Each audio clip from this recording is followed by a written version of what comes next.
side, 11 a.m. local kickoff, and this Alabama squad, they have not been without adversity this season, Coach. A couple of heartbreaking losses, but then with their backs against the wall, last week at Ole Miss, a fourth-quarter comeback. They win the game, a gut-check victory, and they hope that win can transform into momentum this week and beyond. Winning in the fourth quarter is really special, Mike. And what you have to do to win in the fourth quarter is be sound and disciplined. This football team has it. And then you get to go dance in the locker room, have a good time. I'm not sure if Coach Saban danced in the locker room, but I'll tell you what, they take that momentum here against Austin Peay, then it'll catapult them to the Auburn game. Bryce Young has done plenty of dancing throughout his career. The reigning Heisman Trophy winner has been outstanding. The numbers are not as staggering as were a year ago, but he is still a very special player. Mike, he's generational. This young man can see the football field. He can throw, he can run. He's got great vision, okay? And the best part about this young man is Coach O'Brien just loves this kid. He said he's a better young man than he is a football player. Well, for more on this opponent, Austin Peay, a chance to make it to the FCS playoffs. And for more on the squad, Lauren Sisler on the sideline. Lauren, how are you? Hey guys, what's going on? You know, Austin Peay has a great case for an FCS playoff bid, and they are so anxious for Selection Sunday tomorrow, but even more anxious to play this football game here in this atmosphere in Bryant-Denny Stadium against Alabama. And head coach Scotty Walden said, look, I'm 33 years old. I get to coach against one of the best coaches of all time in Nick Saban, and we get to compete against one of the best teams in the country, our team and our culture versus theirs. This game matters. We came to win. It's about showcasing our brand. Time to go cut it loose. Scotty Walden, one of the youngest coaches in all of college football. When he was hired at age 30, he was the youngest, now 33, and he's pumped up. Yeah, they got nothing to lose. I mean, they got absolutely nothing to lose in this ball game, and they'll find out their fate tomorrow, whether or not the Governors get to the FCS playoffs. Nick Saban, when we sat down and chatted with him yesterday, much more reserved. He talked about this has been one of the most challenging seasons for him in terms of psychologically battling a lot of different things.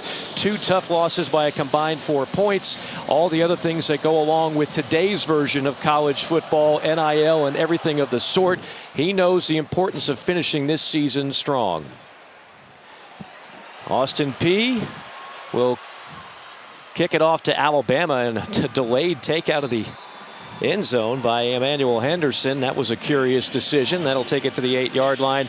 And our first look at Bryce Young in this Alabama offense, which, by the way, is averaging 40.5 points per game. That's the 2nd highest total in the SEC, 6th highest in all of college football. And again, the numbers are not the eye-popping, record-breaking ones that he had a year ago. However, he has still been remarkably efficient. He has had what would be labeled Heisman-type moments this year. They call him Houdini because of the magic acts that he pulls on the field, and he'll try to pull through the final couple weeks of the regular season and then beyond, as Alabama's still very much in range of some high-level postseason goals. They'll test the ground game on first down. It'll be Jace McClellan. We do not expect to see Jahmyr Gibbs today. Jahmyr Gibbs nursing an ankle. They think he'll be back for the Iron Bowl next week. So here's McClellan, 84 yards last week in that victory against the Rebels.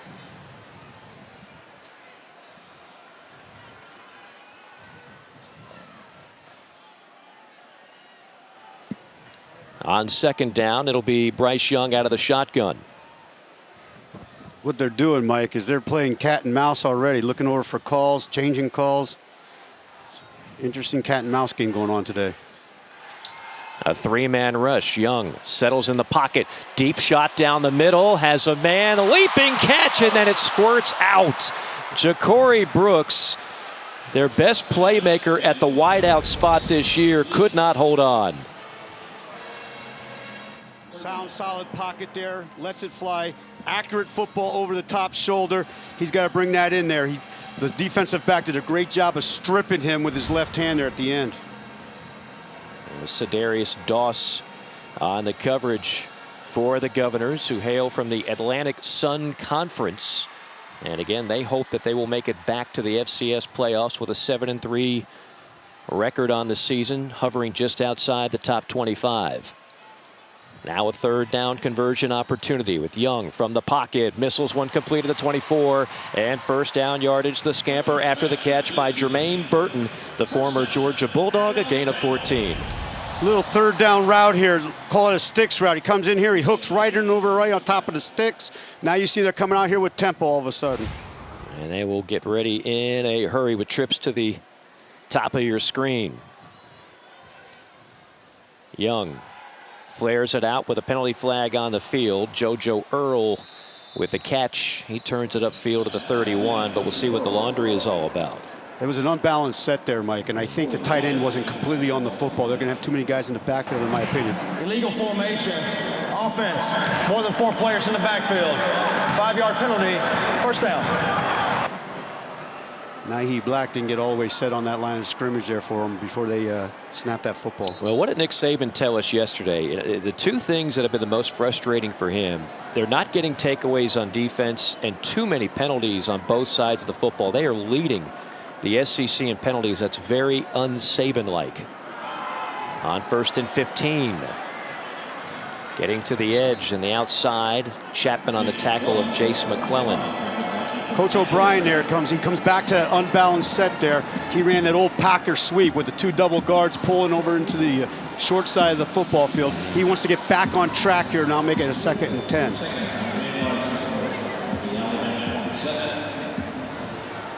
Raydell Williams checks into the game, the junior out of Hueytown, Alabama. He's the back on a 2nd down and 10 with Young out of the shotgun. Little weak side blitz and a big play on the outside down the far sideline of the 40-yard line. That is Williams with Josh Rudolph on the tackle. What they're doing here is they brought that blitz from the field and they didn't rotate the safety down into the boundary. And Williams takes it and bursts upfield. That young man has great vision and explosiveness. A methodical opening drive on 1st and 10. And a big hole right side and streaking down the sideline past the 40 and out of bounds near the 35. That is Jace McClellan. Remember, it was McClellan last year who had the ACL injury, worked his way back. He's healthy and he's a tough guy to bring down. He is. He's an explosive runner. Really good vision there. You see what Coach O'Brien's doing here. He's giving them multiple formation. He's a dirty dozen guy. He's got them stripped. He wants to see what formations he has on the field and how they're going to defend them. And then that last one over there, they had him onto the boundary. So after a 32-yard gain, timeout by the Governors. No score early on.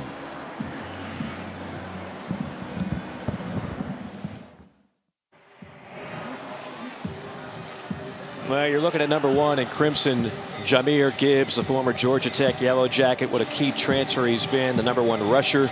Leads him in receiving with 40 grabs on the year. Nothing overly serious, we were told by the coaching staff yesterday. An ankle sprain. They hope to have him back full strength next week for the Iron Bowl back here at Bryant-Denny Stadium. But don't expect to see him here today. A good look at a very deep running back stable for the Crimson Tide without him. On 1st down, Young with time, great protection up front, steps up. I mean, he's got all day to survey. Nobody open, now goes across the field, back to the 20, and completes it to Ja'Cory Brooks, and that'll be a 1st down, a gain of 14. Doss on the stop for the Govs. So we talked earlier in the open about the opening, about his vision. He has unbelievable protection here. He's the kind of guy that wants to scramble to throw, not run. Now the 8th play of the opening drive. And they'll run it between the tackles. That's McClellan. Popped and dropped after a gain of 3. And we say hello to Lauren Sisler. Yeah, guys, Jace McClellan has really had to practice a lot of patience. Mike, you mentioned the ACL injuries, had to go through the injuries. He also had to sit and wait his turn. He backed up Brian Robinson a year ago. Then Jahmyr Gibbs comes in. That's tough for a guy who really wants to get that playing time, but he's really stepped up. He plays tough. He plays physical, and we saw a lot of that last week against Ole Miss. Certainly did, Lauren, and you talk to the coaching staff. What has impressed them most is his attitude throughout all that. Young with time, missiles one in the boundary and out around the 10-yard line. 1st down yardage for JoJo Earl, the sophomore out of Aledo, Texas, good for 7 yards. You know, it's going to be a double-edged sword here because if they blitz, they're getting hurt on the run, and when they sit back and they're playing a drop 8 type of coverage there, he has a lot of time on there. It's a very methodical drive here by Bill O'Brien, his offense, and Bryce is really mastering the calls here. 10th play of the drive on 1st and goal with McClellan behind Young. Feeds him. Probes the right side. Stacked up, though, near the line of scrimmage. Good job bottling him up by that front line of Austin Peay. What they did there is they're trying to shrink the field. They put what we call FSL, formation into the sideline. They put 2 big tight ends, a receiver in the boundary over there, and ran the stretch play over there. And this time, versus the last time, that safety did drop down and give him extra hat there in the box. Of course, Alabama's offense led by Bill O'Brien, the former head coach of the Penn State Nittany Lions. Averaging 40.5 points per game. There's a look at Coach O'Brien in the booth. Good chat with him yesterday. Young out of the shotgun on 2nd down and goal. 11th play of this opening drive. Gets the snap. Has time from the pocket. Rifles one over the middle. And incomplete. Intended for one of the talented freshman wideouts we'll see today. That's Kendrick Law, the freshman from Shreveport, Louisiana. Good pocket again. Dropping 8 people. Throws it in the middle. Comes over, strips the ball really well. They got to really do a good job there. Kendrick Law has to watch that ball. I always tell people, catch the ball with your eyes. He has to look that into his hands there. That is going to be something to look for today. We'll see a lot of those freshman wide receivers, the wideouts of the future for Alabama in this game today. Now 3rd and goal. Watch the mesh routes here with the receivers crossing here with the man-to-man coverage. Young, again, all day. I mean, just standing in the pocket. He can file his taxes if he wants to. Now going to tuck it and run, and Young will take a shot at the 1-yard line, and the Governors stop him short of the goal line. A 7-yard run, but it was Corey Chapman and Josh Rudolph meeting Bryce Young. They're setting the tone here. They're going for it on 4th down.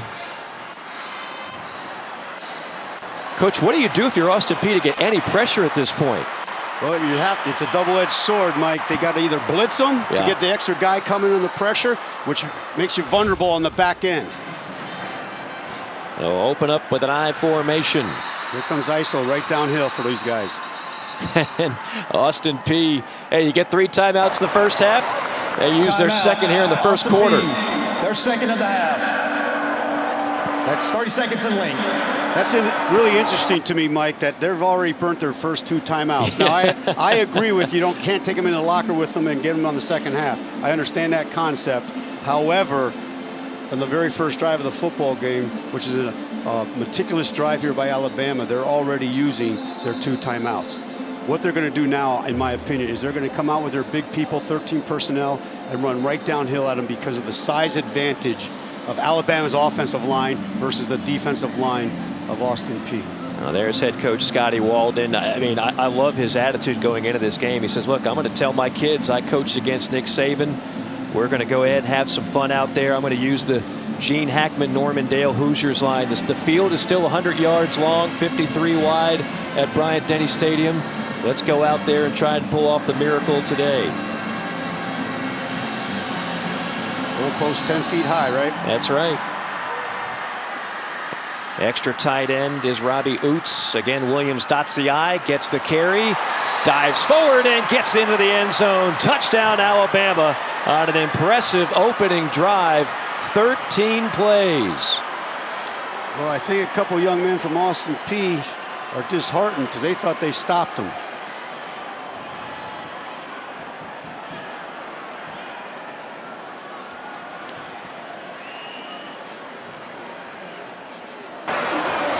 The ruling on the field is a touchdown.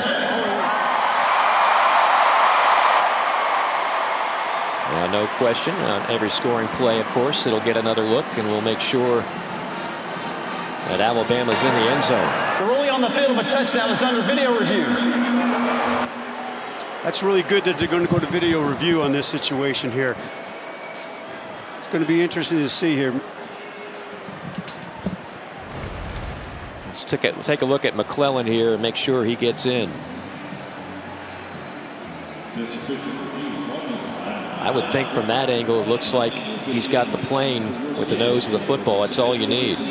It does. I got to tell the truth here, though. I got to be transparent. Yes. I'm not really good at these calls. I mean, I seem like I always get them wrong. Who is? I seem like I always get them wrong, but I can't see the football perfectly there. This might be a little bit better for my eyes. They're coming downhill here. It did look like the ball hit that white line. That's all we have to do. But the official's rear end just got in my way, so I can't see that either. Definitely not going to make much out of that angle. I think the first angle was the most telling one. It was. This one will be tough to see as well. You always need that kind of that side view. When you have all those bodies piling up, sometimes it's nearly impossible. But I thought from this angle here, right there, I think he's in. I think the nose of the football is over the plane. It does, and it's a little bit hard to see because the young man's doing a great job of locking the football away, and the official saw it. He had a really good eye right down that line there. I think it did hit that white line there. However, on the flip side of it, that was a beautiful run fit by Austin Peay. Yeah. And a gallant effort. Give them credit. By the way, if it holds up, that'll be the 4th rushing touchdown of the season for Jace McClellan.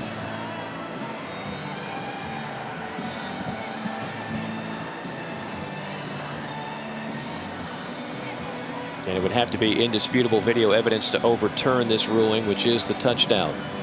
I don't see how they overrule it.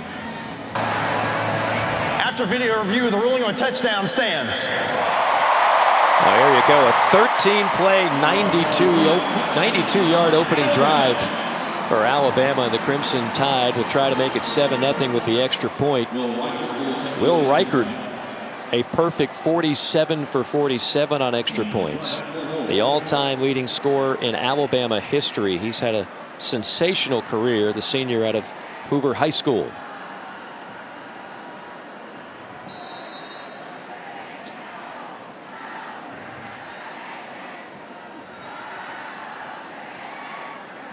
Snap and kick are true, and the kick is right down Broadway. 8:28 to go, opening quarter. Alabama caps it off with a little goal line rush for the score. 7-0 Crimson Tide.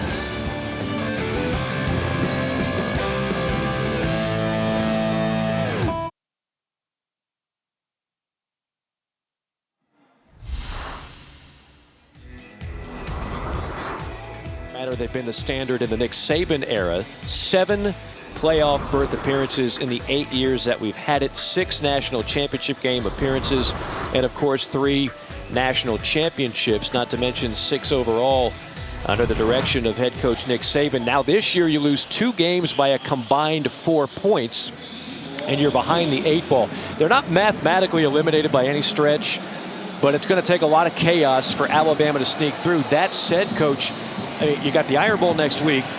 No need for extra motivation there. That speaks for itself. And you still got a chance to, at bare minimum, to play in a New Year's Day game. Maybe the Sugar Bowl, the Orange Bowl, all at stake in these final 2 weeks for the Crimson Tide. As the return by Cam Thomas. He's one of several players from the state of Alabama on this Austin Peay squad. I agree with you. What they have to play for. New Year's 6 bowl games are special, man. They're a lot of fun, a lot of energy there and stuff. So they still do have a lot to play for. And they get through this game. They got to win this one. And then they got to take care of business next week. Yeah, win the next 2 and look good doing it is what Nick Saban wants. As we take a look at a guy who's looked good all year long for Austin Peay. Mike DeLillo is the starting quarterback, number 12.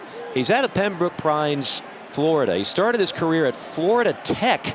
And Florida Tech, after COVID, shut down the program. They'll go to the perimeter on first down, and that is stacked up for a loss. That's their top target, Dre McCray, but immediately brought down by Henry To'o. Here comes the speed Coach was talking about here. Get set fast, snap the ball, let's go. They want to snap it no deeper in the play clock than 12 seconds in. Oh, how about a double pass?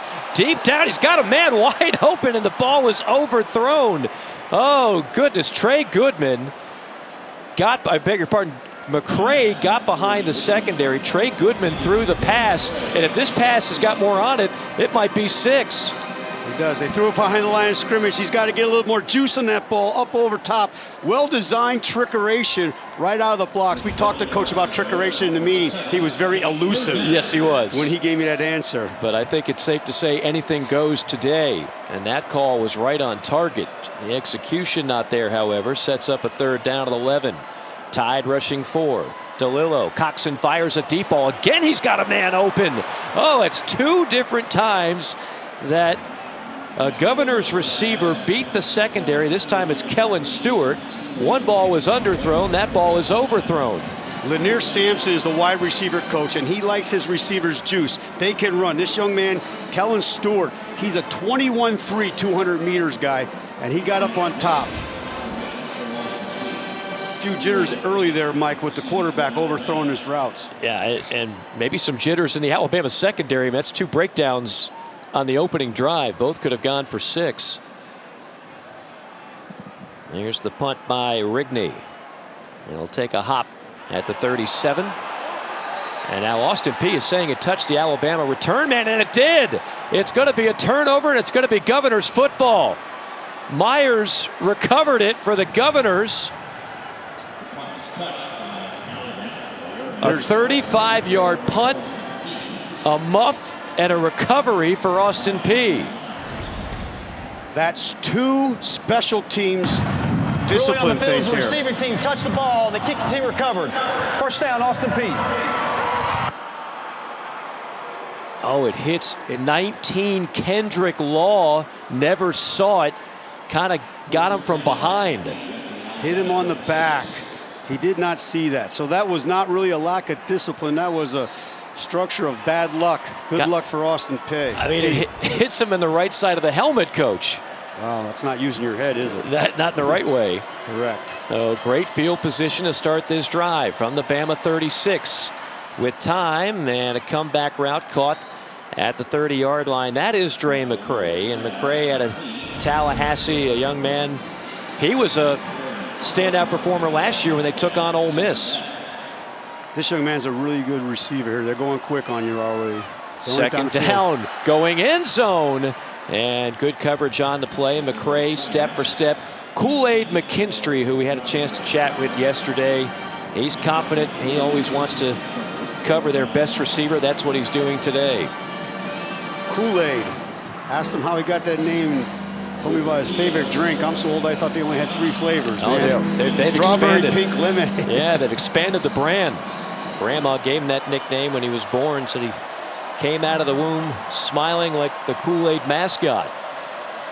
Here's 3rd and 3. Bama dials up a blitz on the run and throwing on target, complete. That's McCray on the grab, and a good-looking throw from DeLillo, who again, 2 stops for DeLillo, Florida Tech, and then Middle Tennessee. Good-looking quarterback, gain of 7. What they're trying to do is create leverage problems for McCray. Off the ball, in motion. In that situation there, he was off the ball, trailed and ran an out route. Looked like a natural pick versus man-to-man coverage there. Evans in the backfield on 1st down. From the 22 of Alabama. You see they split those wideouts much like Tennessee outside the numbers at the top of your screen. And they'll throw a quick slant, caught, and down to the 15-yard line. That is Kellen Stewart with Branch on the tackle, but not before a pickup of 7. Back again to high percentage throws. Talking to coach this week, he thinks that's like a run. Right. You know, as a defensive coordinator, I don't think that's a run, but short precision throws here. Got quads over to the field here. Yeah, quads to the near side. And instead, a little pitch play to the far side, and they'll pick up positive yardage. That's C.J. Evans, a junior from Mobile.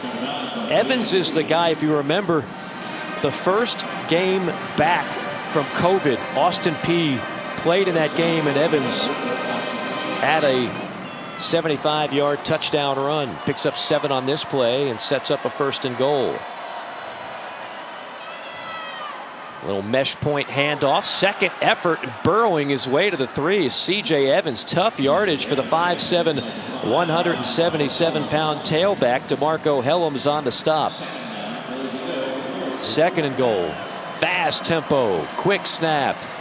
This time the quarterback, DeLillo, will keep it, and he'll surge ahead to the 2-yard line. On the tackle, Will Anderson. Will Anderson Another All-American season for the Crimson Tide, #1 in the league in tackles for loss. Mike, Will Anderson is big time. He's going to be a first-round draft pick. Yeah. He's long, he's powerful, he's athletic. Man's really good there. And a super young man who the coaching staff highlights the fact that throughout all this season and throughout some of the adversity, he's been the best leader this team has had, plays with so much pride. They'll need some pride here. It's the 3rd and goal, and you have to think Austin Peay might be thinking 4-down territory. Evans to back to Lillo will keep, and he's popped and dropped for a loss. The middle was not open for business, clogged up well by the freshman Jaheim Otis. Interesting call going up the middle because of the size disadvantage that Austin Peay has versus Alabama's front. They're going for it on 4th down here. I would expect some type of mesh routes to pick their man coverage down here. Okay, if I was them, I'd take the points to have a heck of a drive coming down the football field and make it a 7-3 game here. They will go from the 3 on 4th down. Little jump pass, and that goes nowhere. DeLillo was trying to find Jordan Goko, the tight end, but that play was not even close, and the drive stalls. So Austin Peay gets a gift, unable to cash in. Alabama still leading at 7-0. Pass incomplete. Alabama ready that time in coverage.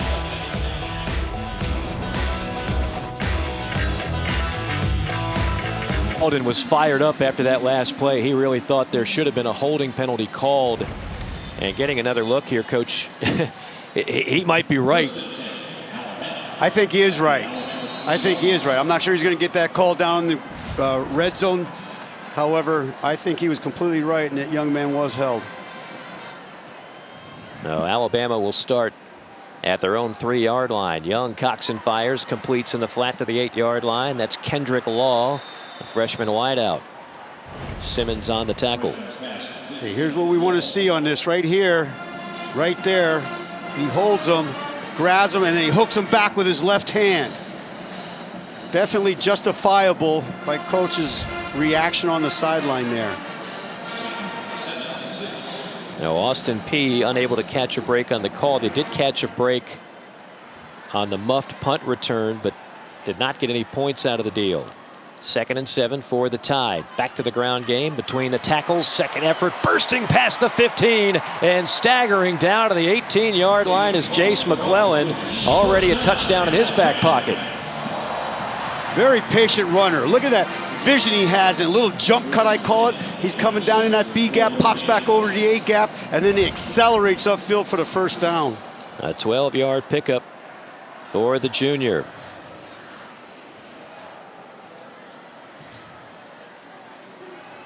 To the ground game again. Huge hole right side. Breaking tackles McClellan, and McClellan will stretch it out to the 36. Doss on the stop, but a gain of 18 on the play. Again, downhill running play. They call this a split zone where the tight end comes across and kicks out, and the tailback comes off his rear end and falls it through the hole. They're just getting a little bit manhandled right now with the size.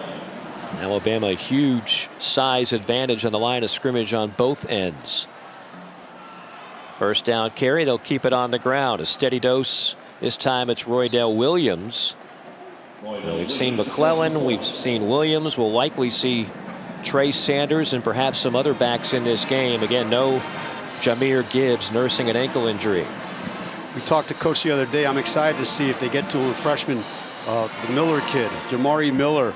Coach really raved about him. He's a true freshman, so it'd be fun to watch him play today. Yeah, another Texas product out of Tyler High School. 5th play of the drive on 2nd down, and slithering through a hole on the right side is Roydell Williams. That will bring up a 3rd down and short for the Tide. A gain of 5. Castleberry with the tackle. I'm very impressed with this young man's vision. His vision and the way he uses his feet and quickness inside the hole is very impressive.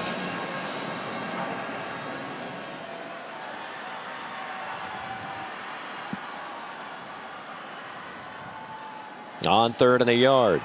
Hand off straight ahead and lowering the shoulder, staggering into plus territory. A gain of 5 for Williams. Coach O'Brien sat up there. Okay, very smart, intelligent football coach, a Brown graduate. So you know he has to be smart to go into the Ivy League, first of all, okay? And second of all, they're taking this methodical drive, and it's all run right now. He got off his dirty dozen. He said, okay, let's overpower these guys. They're doing it by the running game. And mauling Austin Peay on the line of scrimmage. Under a minute to go first half. Here's a little end around, this time into the hands of Isaiah Bond, but that one bottled up well. Ball comes out late. Austin Peay says they have it. The officials say, nope, he was down. It'll be second down and long. If you're a team like Austin Peay, obviously you need some breaks. You need some turnovers. You already got one. The ruling on the field was the runner was down prior to losing possession. Second down. It was wrestled while he was. They were wrestling, but I think his rear end hit and still had possession of that football there. He's down there. It's Dimitri's Ford trying to strip it out. Can't tell what's happening here. Coach wants to talk to him again. You're going to burn all 3 timeouts in the first quarter. You don't see that very often. No, I haven't. Well, I think what he's doing, he's calling a timeout and challenging. If he wins the challenge, he'll get that back. The ruling on the field of the ball carrier being down prior to losing possession is under video review. Yeah, I think this is going to hold up, but it does speak to a bigger issue. So take another look. Coming down. Nice swarming to the ball. They're coming after the ball there. Oh, rear end hits the ground. It's closer than I thought initially. It does look closer. I believe he still has possession. He doesn't have it until right there. But, you know, one way or another, whether it holds up or not, of course, Alabama's already got 1 turnover in this game. Coach, they are -6 on the year. When I looked and started digesting all the stats for this game, that one just blew me away. And we mentioned it to Nick Saban, and he just shook his head. He said, I don't know how we got here. First thing they do every practice, they practice takeaway drills on defense, right? They're just not getting takeaways. On the season, 7 total takeaways, 4 fumbles, and just 3 interceptions. That is not indicative of an Alabama defense. That is not on their defense. On the other flip side of it, they've only given the ball away 12 times, though. So that's a very positive from that standpoint. He talked about the turnovers. We talked in depth with him about turnovers and the penalties, and those are 2 crucial parts, and I think that are hidden keys to the game. Now, the rear end is off the ground there. Is the ball out there? This is a lot closer than it looked initially. That is a lot closer. I'm not sure. It depends which way they go with it. His butt still isn't on the ground. Is the ball moving is my question.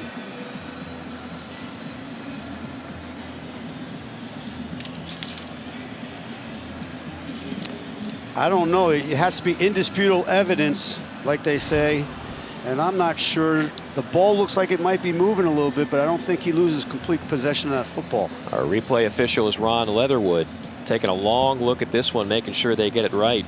Now, going back on my percentage, I'm only like 25% of getting them right here, Mike. So well, we're giving you 2 difficult ones off the bat. You know, let's not put a lot of credence into the old ball coach up here on if I'm going to be right, wrong, or indifferent here. Well, I think this is one of the most difficult ones to call. Spotting in traffic, spotting a football like the goal line play, and then a fumble with bodies surrounding the stripping of the football. When did it come out? When did he lose control versus when he was down? This is always one of the more difficult things to finalize. You got to throw out a big Hail Mary there to our camera guys and our producer, no Alex, question. Because finding that ball moving in there. Here it goes. After video review, the runner was not down prior to losing possession.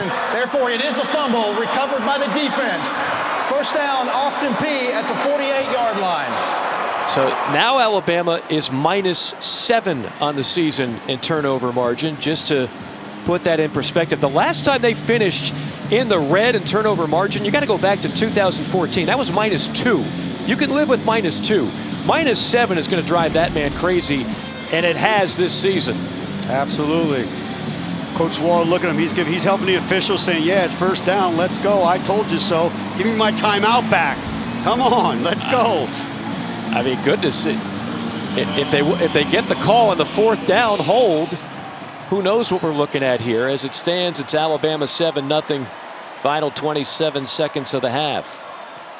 And again, great field position for the Governors. Scampering up the middle is Evans, toe-to-toe on the stop after a gain of 5.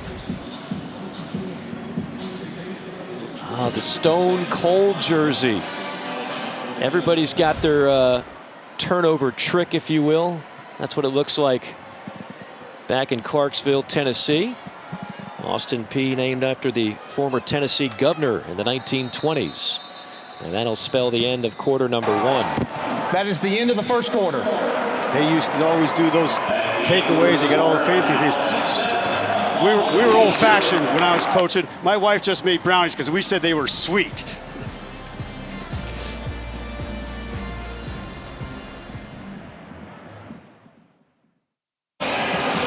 We're back at Bryant-Denny Stadium. Austin Peay recovering the football. The drive is alive. And just talking to them coming into this stadium yesterday, taking in all the sights and sounds, took in this feeling of being in an SEC stadium, envisioning what it would be like to be in front of 100,000 fans. This is special for this football team. Playing against one of the best teams in the country, they aren't backing down. They're embracing this opportunity as a big milestone moment in their college football careers. And so far, Lauren, they have looked awfully strong. I mean, they're down 7-0. They've got the ball in plus territory. They forced 2 turnovers. Life is good if you're Scotty Walden and the Governors so far in this game. Absolutely. This is second short here. I'd go for the home run right here. On third down, pump and go, nothing there. Going to scramble. DeLillo is a great runner. Gets outside the hash, turns it upfield and down to the 35-yard line. Kool-Aid McKinstry on the stop, but an 8-yard pickup and a first. Nice job here. He wanted to go with the pump and go. It was well covered by Alabama. He tucks it. He gets the first down for that team. He actually played in the bowl game last year for Middle Tennessee State, but as soon as he found out he wasn't going to be the guy, he wanted to transfer, play right away, and what a gift it's been for Scotty Walden. Getting to the edge, a little shake and bake at the 35, and down to the 31-yard line is Evans, their top running back. Branch and Helms on the stop. They're staying ahead of the chains here, Mike, which is really advantageous for them, putting them in a second and medium situation here. Well, we met with the team, Austin Peay, when they got here yesterday, and sure, there was a lot of goo gaga eyes, if you will, looking around this historic stadium, but they weren't lacking confidence to say that. Little tunnel screen set up at the 30, and down near the marker for a first down is their top playmaker, Dre McCray. They do a nice job of motioning their tight end Goko into the boundary, and they run the bubble screen off of that. Watch for the bubble and go coming off that later in the game here. Maybe it comes right here, perhaps, on 1st and 10 from the 25. They'll go back to the perimeter, and the catch is made, and out of bounds to the 23 is McCray. I mentioned what they do on offense when you see these wideouts. It's very similar. Alabama fans will remember Tennessee doing it. The wideouts split out wide outside the numbers. What does that do to put stress on a defense? What it does is the stress is that you have to go out and cover them, obviously, and it lightens the box with only a 5-man box.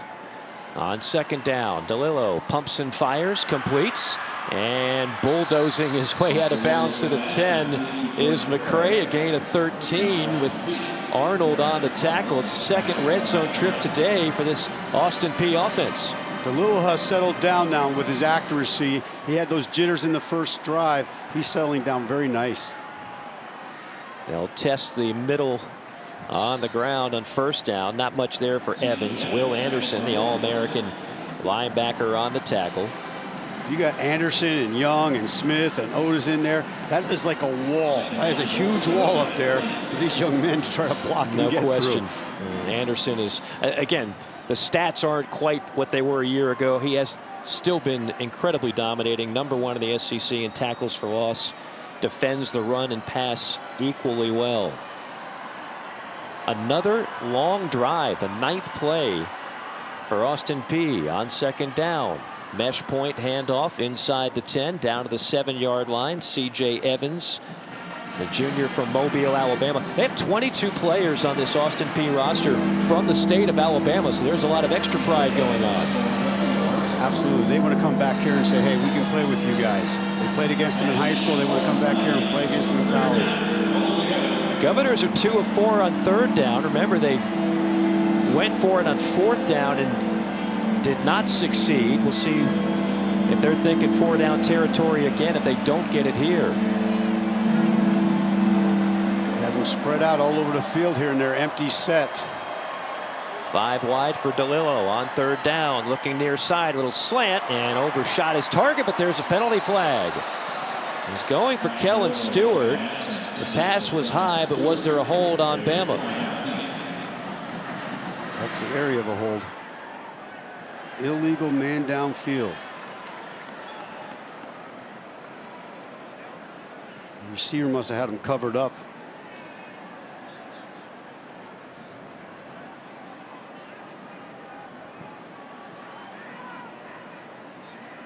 Probably decline the penalty, make him kick it. And that's a player downfield. Offense, number 10. That penalty's declined.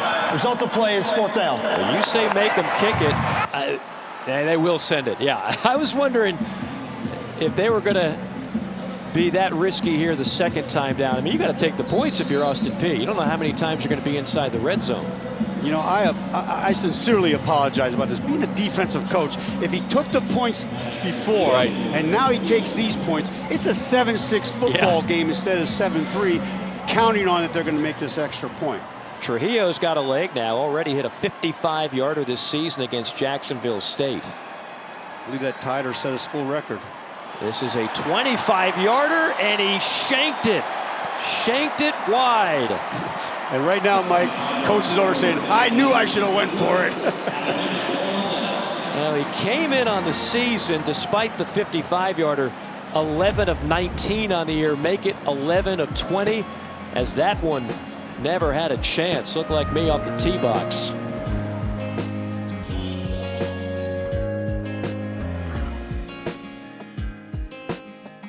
Tested his patience, no question, not just 2 heartbreaking losses, but just the overall difficulties and challenges that come with coaching in today's day and age of college football. This game is going to test his patience.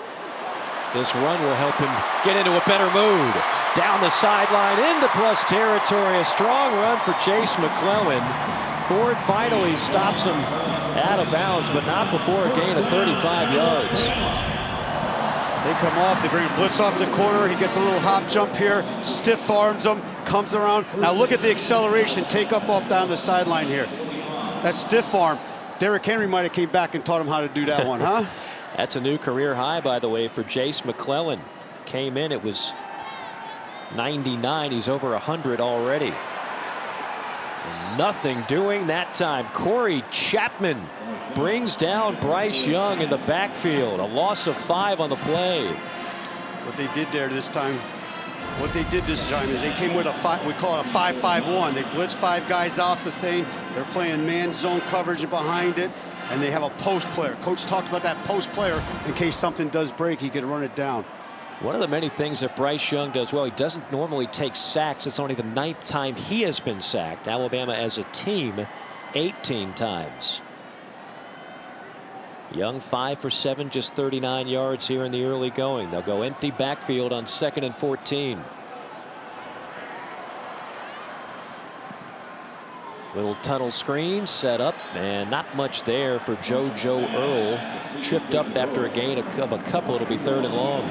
Coach Cap has talked to us, if you remember, in our meetings, production meetings, they want to, on 1st, 2nd downs, they want to drop 8. And why they want to do that is because they want to flood all those zones, and you see that then the end can come down flat on those screens. Starting to get an idea of why Austin Peay is a good candidate for the FCS playoffs. That selection show will be tomorrow. They are the proverbial bubble team. Here's a 3rd down and 13 with Williams to the right of Bryce Young. Young settles in the pocket, looks deep, now goes underneath. A little slant at around the 40-yard line, but that'll be 5 yards shy. JoJo Earl on the grab for 7. Josh Rudolph, nice tackle.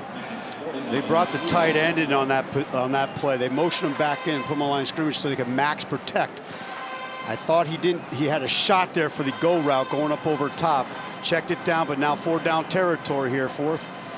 Look for crossing routes here, or they're going to sit down at the sticks. Just try to get the ball over that 1st down marker and keep going down the field here.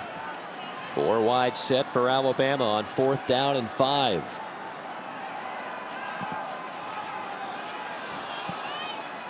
Let's see if Coach Kaplan sticks with his game plan of dropping 8 here. They empty out the backfield. Young with time. Missiles one over the middle. Complete in traffic at the 20. Jermaine Burton, a 1st down to the 16-yard line. A 23-yard hookup. That's the problem when you drop 8. You're only having a 3-man rush. He has all day. Excellent protection by the offensive line. And then look at that bullet right down the football field into Burton's hands. Alabama races to the line of scrimmage. Young is ready. And it's going to be a 1st down carry. Tripped up McClellan. He'll gobble up 3 or 4 yards. It'll be 2nd down and manageable for Alabama, up 7-0. It's Bama's 2nd trip to the red zone. They got the touchdown by McClellan the 1st time out. Time of possession. Clock's ticking away. They're very methodical on what they're doing right now. Using the clock. They're not huddling, obviously, but they're using the clock. 7th play of the drive for Alabama. Young feeds McClellan. McClellan driving, plowing ahead past the 5 and whistled dead at the 4-yard line. A 10-yard gain of the 1st down sets up a 1st and goal for Alabama. Coach, what do you want to see more of out of this Alabama offense going forward? They've kind of stagnated a bit. They have, but when you say stagnated, I think what they're doing is their game plan. They want to run and pound these guys because of the size disadvantage and throw when they have to. So I think what they're doing is executing their game plan very well on offense. They just got to continue to protect the football like they are in this drive. Williams the lone back on 1st and goal. Young looking end zone. Wide open touchdown. Jermaine Burton with his 5th score of the season. The former Georgia Bulldog puts Alabama on top by 2 scores. Nice little Coach O'Brien called rug route. Nice little rug route over there. The defensive coaches call that a pick, by the way. Yes. We had fun chatting about that a little bit. But a nice little inside-outside cross over there. There's Coach O'Brien up in the press box. Really nice sound call. Really nice sound drive there. Yeah. 8-play, 80-yard touchdown drive for the Tide. Reichard will try to make it a perfect 49 for 49 on extra points this season. And that one hammered home. Alabama up 14-0. Right down the middle. They got that 14-point lead, but let's watch how it happened here. Come inside. They both drive upfield. They come and crisscross each other. Burton's wide open. Did get a little push off with the right hand. Looked the ball in his hand. Puts it in for the touchdown.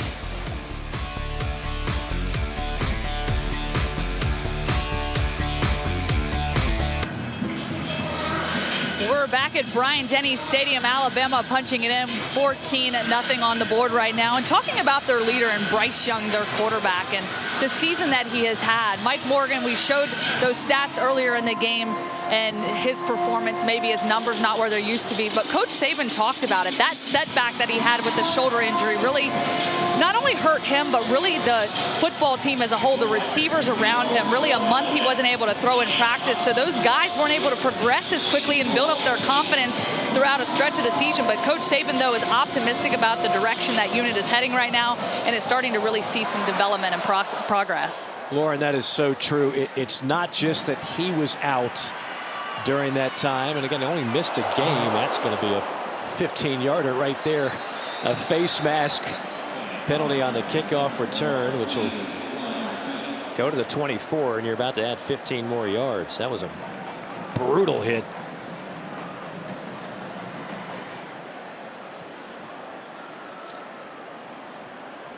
Might be Malachi Moore. In the return, personal foul, face mask, kicking team, number 13. 15 yards will be added to the end of the play. First down. I believe that's Malachi Moore. They have 2 13s on the roster. The second penalty on Alabama. Cam Thomas is breaking it up the middle there. Gets that big face mask crack. He's locally Birmingham, Alabama here, the home of Lauren Sisler. That's what it says on the billboard when you enter the city lines, no question about that. But to go back to Lauren's point, and what the coaching staff told us, Bryce only misses 1 game, right? And certainly he's dinged up. He has to play hurt for part of the year. But during that time, for 1 month, he did not throw the football in practice. They didn't want to exacerbate the shoulder injury. So 1 month, you don't have time to sync up with these new wide receivers. You lose guys like Mechie and Williams, high draft pick guys. That pass almost picked off by Anderson.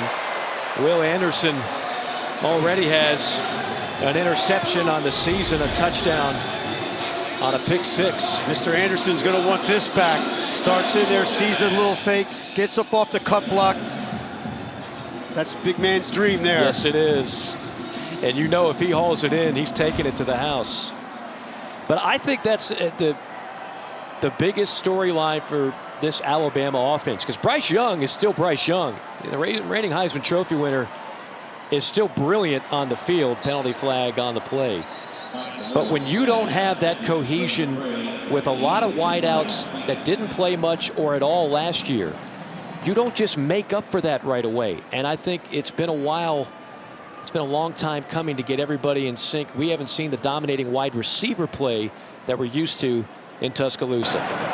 Personal foul, face mask, offense, number 50. 15-yard penalty, second down. That's on Brennan Smith, the right tackle. So you know, if you're Bryce Young, you know you've got that comfort level that you had a year ago, and boom, it's gone.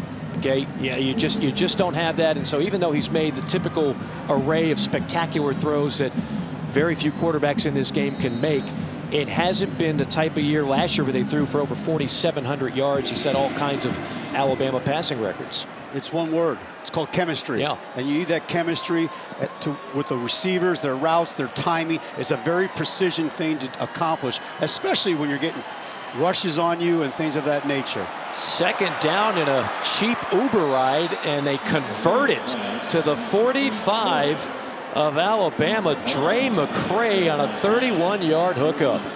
Dre McCray's their speedster. He has excellent hands, vision catching the football, but he's got top-end elite speed. Again in plus territory. It's the 3rd time this Austin Peay offense has been there. See the snap, nice protection. He can step up in the pocket, delivers the ball wide open, a little underthrown, but there's a huge seam there in the cover 2 hole there. Governors keeping their foot on the gas on second down. That's a pick. That is Kool-Aid McKinstry. And McKinstry's got some blockers if he can stay on his feet. And he's tripped up around midfield by Javon Jackson. Otherwise, he's still running. But Kool-Aid McKinstry on the interception, the top cornerback on this Alabama defense, and a 26-yard return. Mike, I gotta tell you, I'm happy. There's the belt. Show me the belt, baby. Kool-Aid does a nice job there. I'm fired up for him because we met that young man yesterday, and what a really classy kid, young person. They're in press man coverage, throws the jam, looks back, looks the ball up at high points it, lock it away.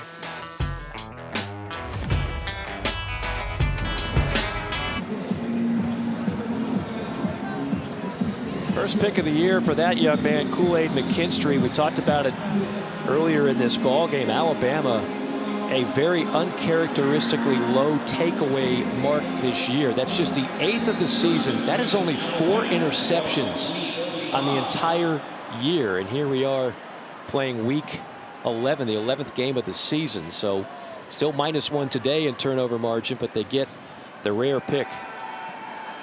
Young again settles in the pocket all day to throw, and finally goes underneath at the 30-yard line. It's Jermaine Burton, who's been a heavy target in this first half. 16 yards and a first down. Shows you unbelievable poise by Bryce in the pocket, because again, they went on the deep corner route that was covered very well by Austin Peay, okay? And then he comes down and he finds this check down, which is on the other side of the football field. Great vision on him and patience. He's completed his last 7, Bryce Young has. Little pitch play to the near side. Weaving his way through traffic, it upended at the 21 as Roydell Williams. Shamari Simmons on the tackle for Austin Peay. Williams is an explosive guy. They ran a little speed option pitch there on the corner. I didn't think Bryce took 2 steps. I don't think he wanted to run that one at all. He just 2 steps and get the ball out of his hands. Seeing about a 50-50 split run-pass distribution thus far in this game for Alabama. One of the more balanced teams that you'll find. That play is blown up. Ball is jarred loose and incomplete. I mean, Demetrius Ford laid the lumber on the freshman target, Kobe Prentice. Rolling on the field is a Ford incomplete pass. 3rd down. He puts his foot in the grass, fires the gun, and smacks him right in the kisser. That young man is very explosive, the way he can point, plant, and drive on a football. How about that textbook tackle there, led with his shoulder, coach, not the helmet. Which is really good. That's well coached. That's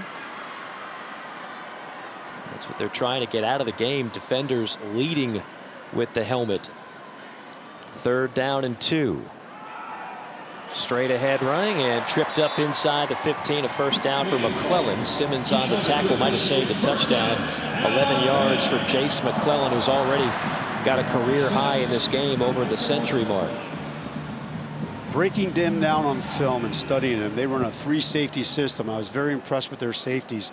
You know, with Simmons, he has 51 tackles already this year. That's impressive from a safety position.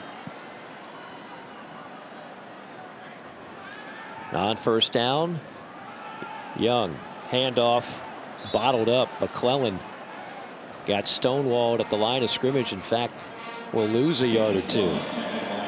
There's a situation there where Coach talked about, Coach Kappas talked about that 5-5-1. What I mean by that is they're rushing 5, they're playing 5 in man coverage, and the 1 is that post safety in case something breaks.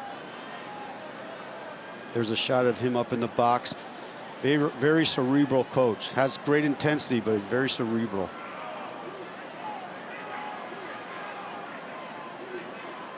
On 2nd down and 12. Empty backfield and a 5-wide look. Here comes the blitz. Young missiles one complete inside the 10 and down to the 6-yard line. It's the first time we've called Trayshawn Holden's name. He's a junior out of Kissimmee, Florida, a town you know a thing or two about, Coach. Kissimmee, that's right, baby. I'm right next door in Posiana there. And I go down to the Publix at Kissimmee all the time to get the groceries. Yeah. Actually, I should say my wife does, because she buys them, I eat them. We get a 50-50 relationship. Well, that's a fair trade-off if there ever was one. 7th play of the drive on 3rd down and 3 for Bama. And Austin Peay is going to burn that 3rd and final timeout. Timeout. Austin Peay. Their 3rd and final of the half. History timeout on the field. 14-0 Alabama.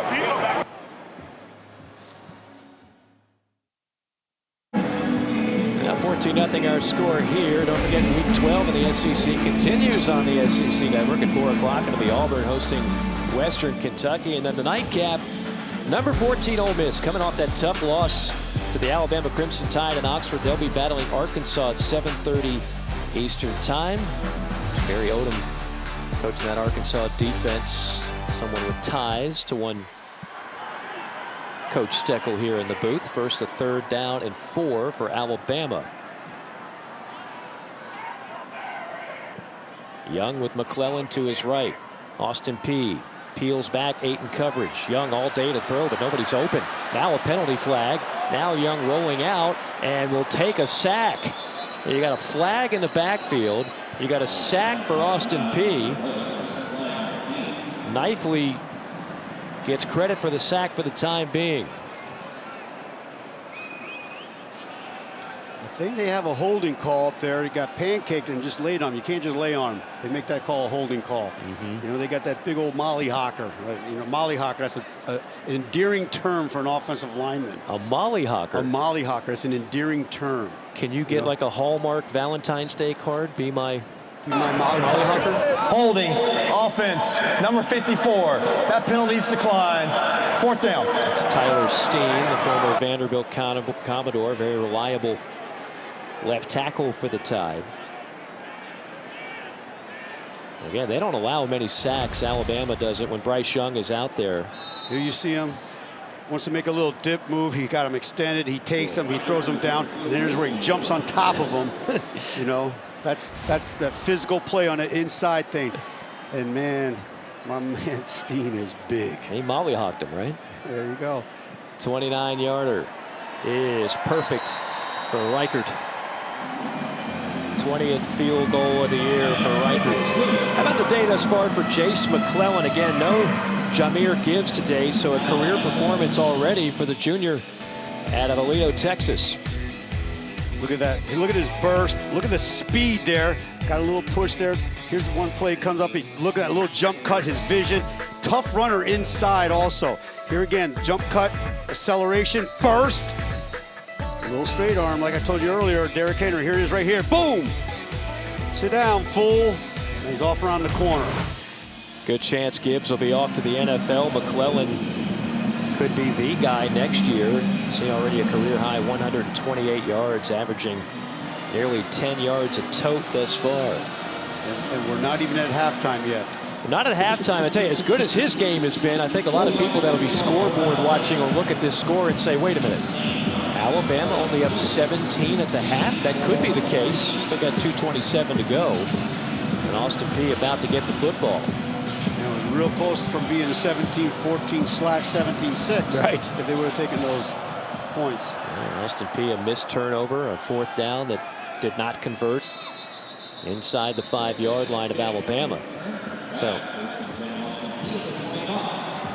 Well, here is Austin Peay. And again, I always like to say, Coach, not all FCS programs are built the same. If you want an automatic dub, there's a lot of teams you can schedule. This is a team that knows how to win. This is a team that is very much on the bubble. They're 7-3. They could make the FCS playoffs. The selection show will be tomorrow. So Coach telling us they're going to have a watch party and find out if they get to go. Of course, you can watch the entire road to the national championship here on the ESPN family of networks. I've done that event a few times. That's a lot of fun. I know you've coached at that level before. A whole lot of fun. I have. And I'll tell you what, I think they're worthy of having a bid. They got to have a couple things in play to win the conference and get the automatic bid. But I think they are very worthy of being able to get in that playoff. And if they do, they're going to be a scary draw. Yeah, no question. They've dominated a number of their games this season. Lauren, what do you have? Yeah, guys, I had the opportunity last year to cover a couple FCS games and the quarterfinals, the semifinals, and you know, I just love this team and the fight that they have. And talking to a couple of the players, of course, their quarterback Mike DeLillo, he's one of those guys that just said, "Look, we've earned this. We've worked hard. We've fought." And we're going to come out here and keep fighting against this Alabama football team, and we'll see where the cards fall. But I think this team feels like they have a strong case against it, and they've just pushed and grinded all season long. And I've just loved their energy out here on the sidelines throughout the entire football game. It's hard not to love, Lauren. It's hard not to love the effort they've given thus far. This game could be a lot closer. McCray was the guy that DeLillo was looking for, but he was shadowed by Arnold on the play. Nice little swap switch at the line of scrimmage here. McCray's looking back for the ball. Excellent coverage there by Arnold. When I talked to Coach Sampson earlier in the week, he really did think that McCray would be a good mismatch for Arnold there. And Arnold did a very nice job of trailing, getting his hand in there and knocking that down. And again, McCray, we had a great chat with him yesterday. He said, I'm not going to be intimidated. We went to an SEC school last year. He performed quite well against Ole Miss in a loss in 2021. Nothing going anywhere there. That's toe-to-toe on the tackle, the senior out of Sacramento, California, former Tennessee Volunteer. They've had to play with a lot of their top linebackers out of the lineup. They still have 2 out of the top 5 out with injury. At times they played with 3 out of the top 5 injured. That was something Nick Saban was quick to point out in our meetings yesterday.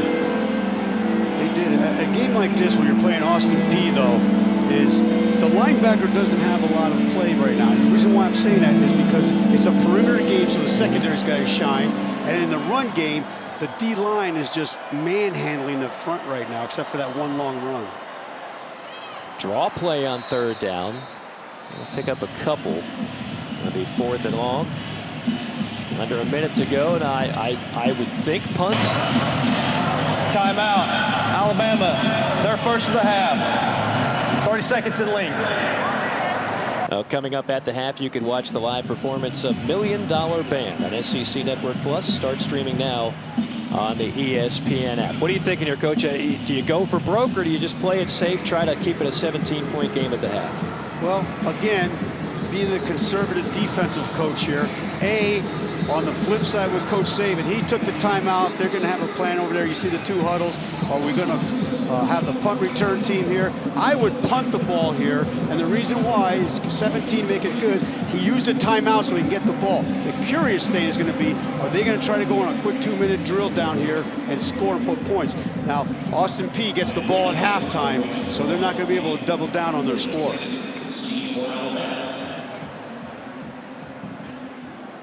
Kool-Aid McKinstry back for the punt of Matt Rigney.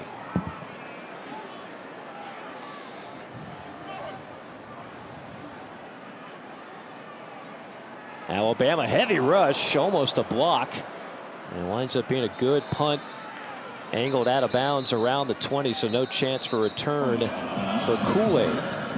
That surprised me from the standpoint of they looked like they were max block in there. I thought they were going to try to set up a nice long return and then get into a 2-minute drill, and they tricked me there with the going after. Illegal formation, kicking team, more than 4 players in the backfield. That 5-yard penalty will be added to the end of the kick. First down. It was Roydell Williams, incidentally, that got in there and almost got a piece of that punt. Now Alabama will have it 47 seconds to go, 2 timeouts. And I would imagine they would be aggressive here, a chance to get another score before the half. I agree with your assessment there. I believe they are going to be aggressive here.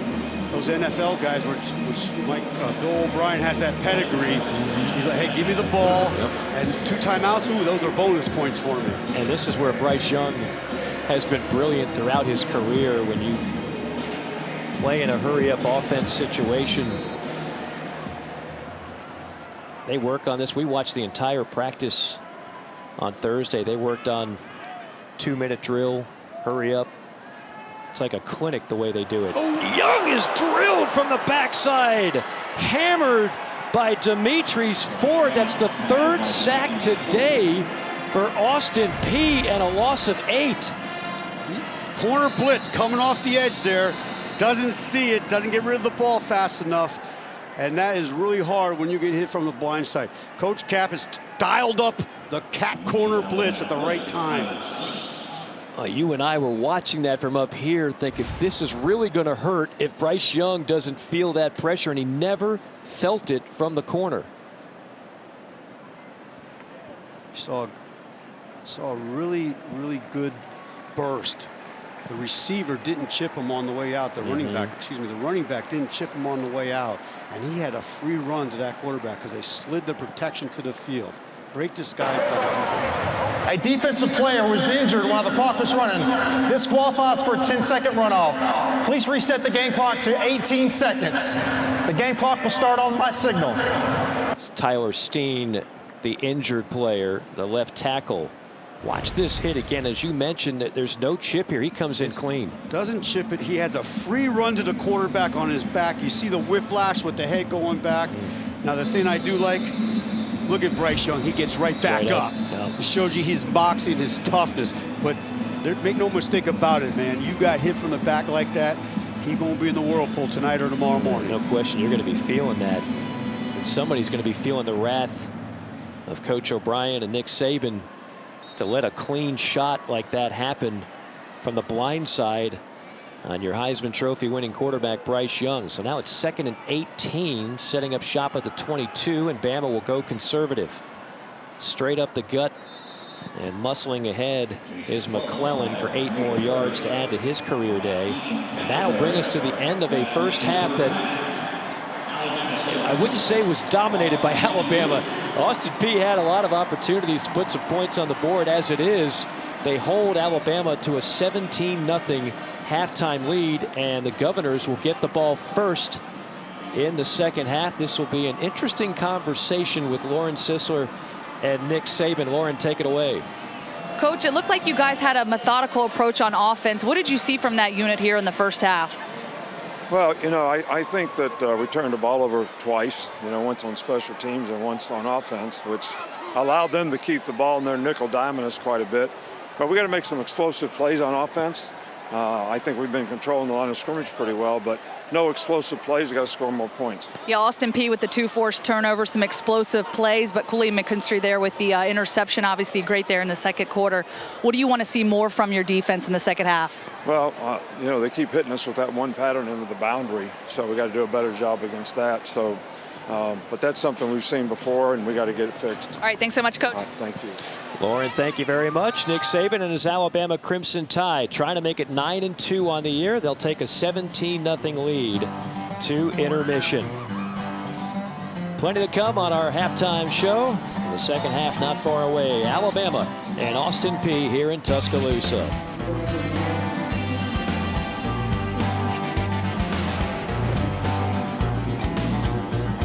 Is the SEC halftime report. Dari Noka, Chris Doering, and Takeo Spikes as we look ahead to some games a little bit later in the day, starting in Lexington, where no question it'll be loud, it'll be cold as Big Blue hosts the number 1 team in all the land, the Georgia Bulldogs. What will you be most focused on as you watch these two teams get going? I want to see the Big Blue Wall show some type of light, Chris.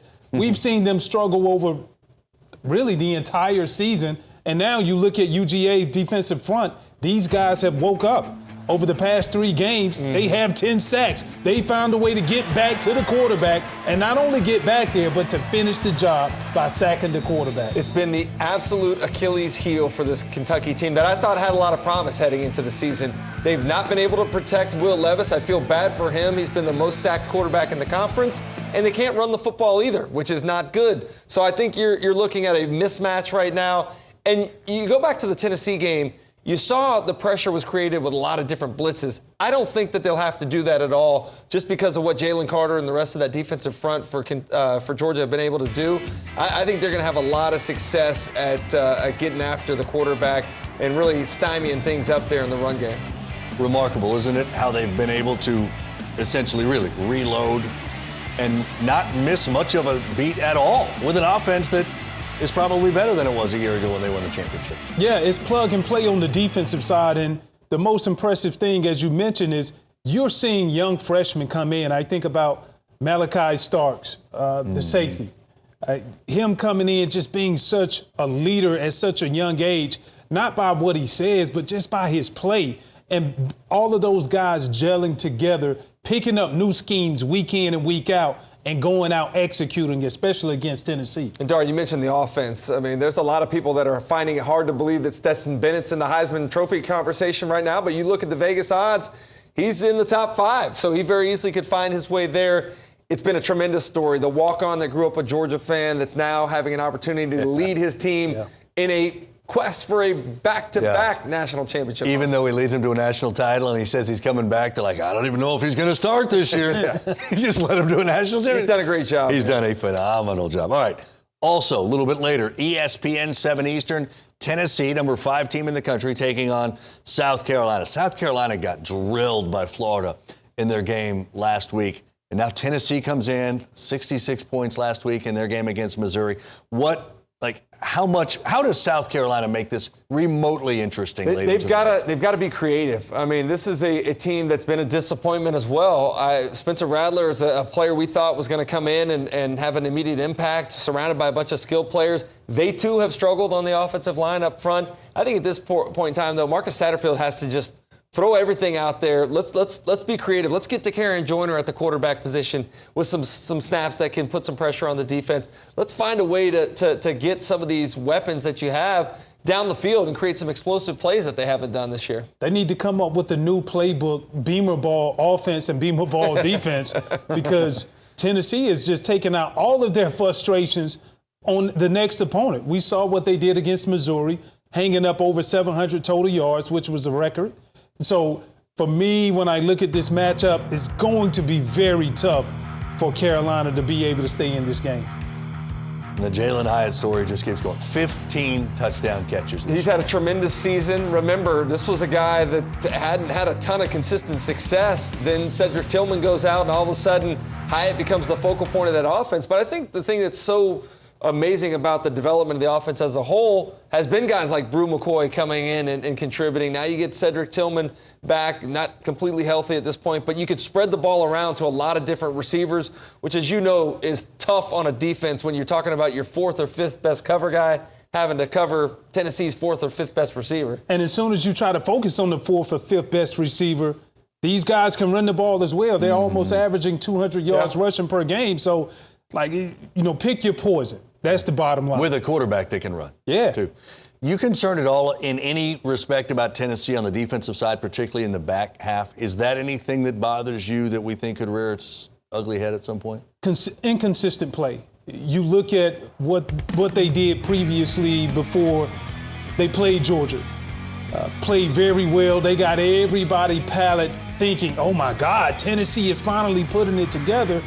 But from what I've seen studying film, not being cohesive from the secondary coming all the way with the defensive line, not being able to beat the one-on-ones up front, in particular when they call pass rush blitzes and stunts of that nature. So they have to continue to keep refining the process. But when you have a team that an offense scores so many points like that, Chris, like you can afford not to, I hate to say this, I'm a defensive guy, you can afford not to be as good on the defensive side because you know your offense is going to bail you out. That's a good point because, Dari, we talked about that 2019 Joe Burrow-led offense and the pressure that they not only put up against the defenses that they were playing, but the opposing offenses and how they're forced to hold serve. You don't have the luxury of missing on a possession or even going down and kicking a field goal against Tennessee because you're going to fall behind. Yeah. They're not, like you said, they can.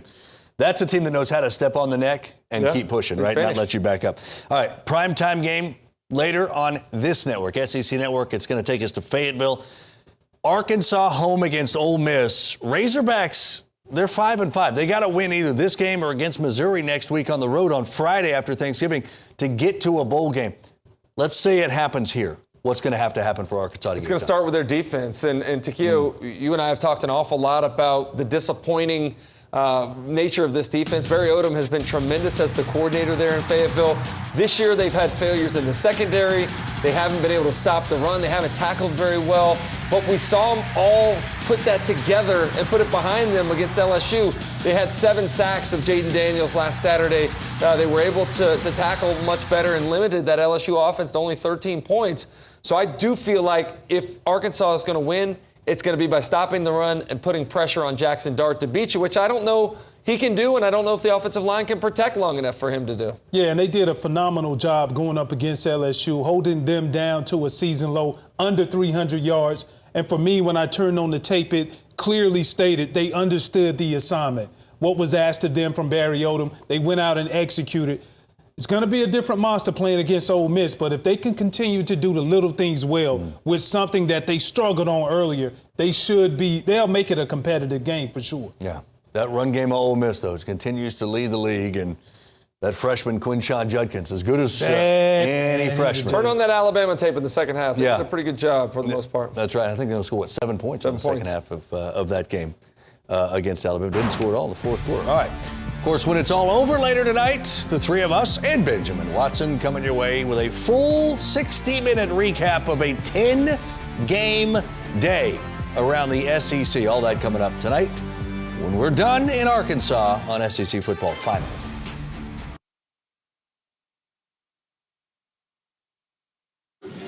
Some of the national championship trophies for the Alabama Crimson Tide, looking for their 9th win of the season, leading the Governors of Austin Peay 17-0. Bryant-Denny Stadium. He is the coach, Dave Steckel. I am Mike Morgan. Great to be with you, Coach. Let's talk about this first half, okay?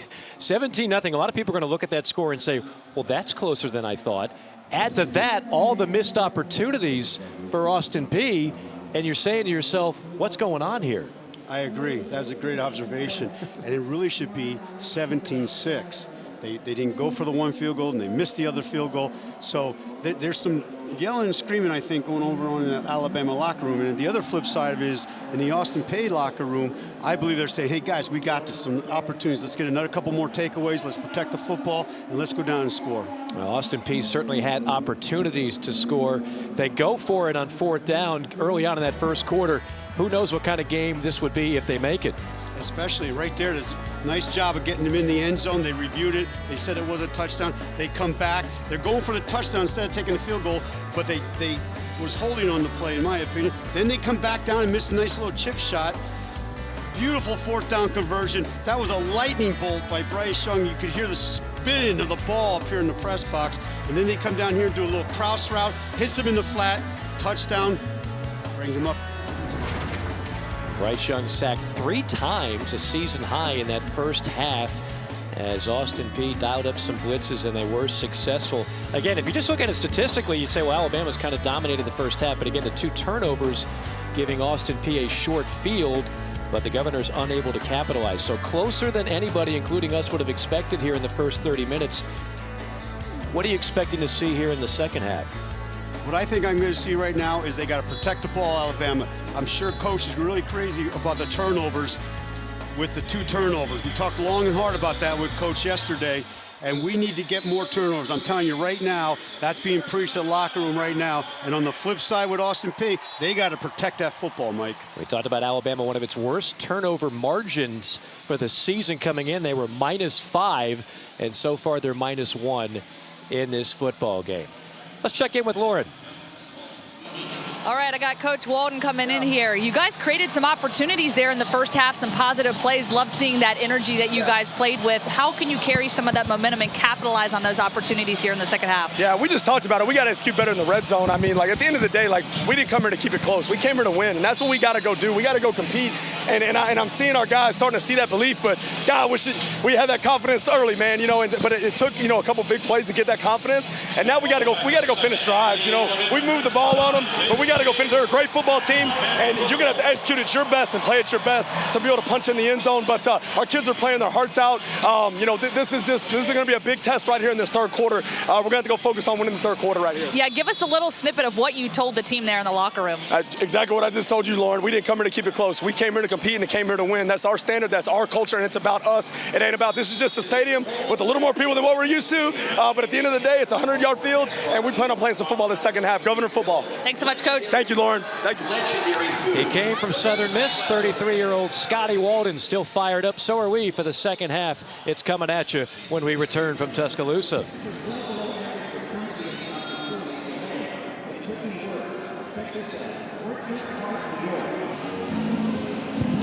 Mike Morgan with the head coach Dave Steckel, Lawrence Sisler here in Tuscaloosa. Start of the third quarter about to unfold, 17-0. And the pep talk continues for the Governors. They left some opportunities on the table. Austin Peay, by the way, does have a win against Power 5 competition. It happened in the 1980s against Kansas State before Coach Snyder got there.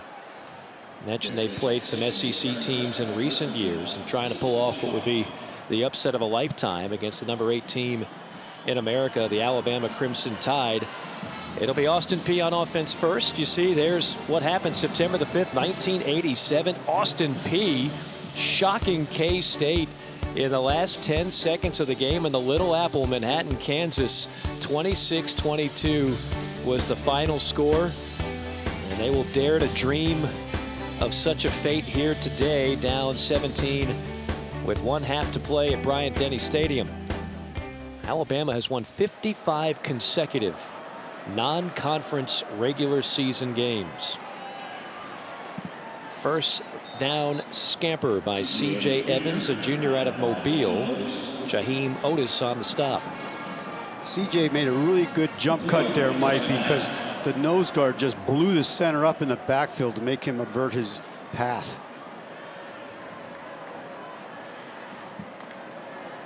Delello on second down. Same play, similar result. It'll be third down at about 5. Otis on another tackle after a gain of about 3 for Evans, who had that touchdown, his first career touchdown, a 75-yarder in the first game during COVID back in 2020, a game televised nationally on ESPN.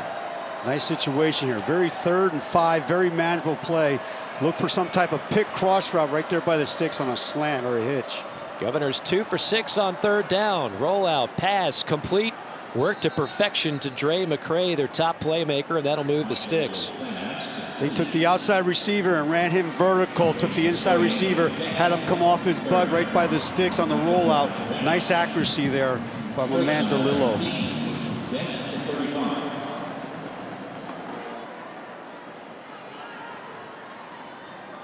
DeLillo out of the shotgun on 1st down from a 35. Straight ahead handoff and brought down for a loss is C.J. Evans. A tackle for loss for Alabama. Dallas Turner came knifing in from his linebacking spot. A loss of 2.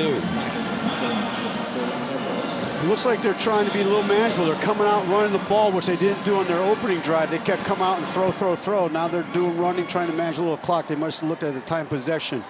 Now keep it on the ground, getting to the edge now, turning it upfield at the 40 and down to the 41 is Evans.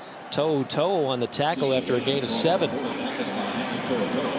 Mike, what they did on that play there is they went into the boundary and they ran Goku over there where they run this bubble and the bubble and go, and they took the linebacker out of the box and popped a run on him. Again, 3rd and 4th and manageable here for them. Seems like they've been in this situation all game. 3rd down, intermediate. Bama dials up an extra pressure man. Throw into double coverage and incomplete. Stewart was bracketed on the play. Brian Branch is the guy that tipped it away. He's had an All-American type season, the safety out of Fayetteville, Georgia. Coming down the field, they're double coveraged here. Looks back over top of it. Both jobs, really nice job there by Branch, tipping the ball, getting it over top with Arnold over top and Branch underneath. Branch helped preserve that win over Ole Miss last week with a pass breakup late in the 4th quarter. They love their safeties. At times, the corners have been tested this year with some big plays. They stayed in punt safe here. They ran the punt team out here late. No pressure on the kick there. Kool-Aid angling back. And a fair catch at the 16-yard line. Next return, 1st and 10. Alabama at the 17. Defense is stepping up in the field. You see Toto coming across, chasing the ball down, wrapping, bringing him to the ball, down to the ground.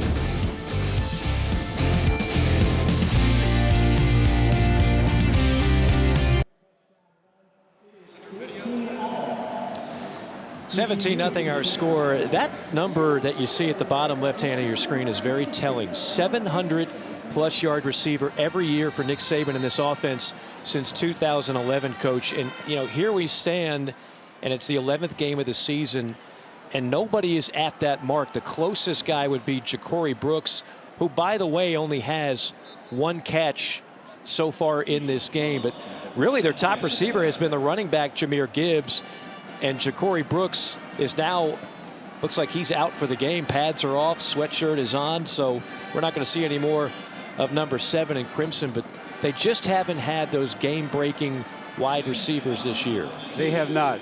And Ja'Cory is their guy. He's got 530+ yards, which is far off from what they really usually have here. They tried to hit him a couple times deep on the corner route, but he was well covered. Young, Coxon fires, and that one out of the reach. Number 19, Kendrick Law. He's one of those freshman wide receivers that they're so high on. But again, they're still freshmen, and they're still learning. Isaiah Bond, we haven't talked about him much, but that's the guy we were told to keep our eye on in this ball game, particularly if the score gets a little bit more out of hand. Right now, it's still very competitive in a 3rd and 5 facing this Bama offense. Well, Bond, if you remember, ran that jet sweep that they pitched the ball to him and he fumbled the ball. So, you know, turning that ball over might put him in the doghouse a little bit. They'll go trips to the far side here on 3rd down and 5. 11:51 to go in the 3rd quarter. Young again, all day to throw, and in and out of the hands of 84. That's the tight end Amari Niblack, and Niblack with Cameron Latou out today. We were told we'd see quite a bit of opportunities for number 84. He had one here. He did. They dropped 8 again. He finds the little hole in the middle, ball is in his hand, he looked away to feel the hit coming at him. And again, I keep going back to it. You catch the football with your eyes. You have to have your eyes lead it to your hands and lock it away. And he looked at the defensive back. That was the first punt for Alabama. If you bought stock in Australian punters invading college football, you can cash in. He's another Aussie. A fair catch at the 31-yard line, but some laundry on the field. Usually has a spot for holding as those gunners run down the field to cover the punt. Let's see what he has to say for us.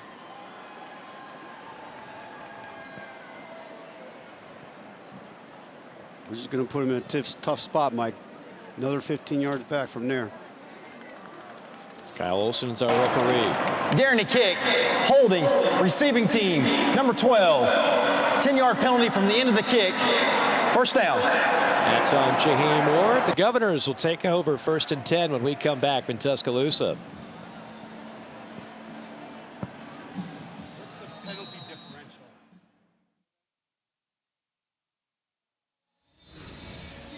Well, it's been an embarrassment of riches for first-round wide receiving talent here lately in Tuscaloosa. Amari Cooper, Calvin Ridley, Jerry Jeudy. I mean, these are all first-round draft picks that have had tremendous NFL careers.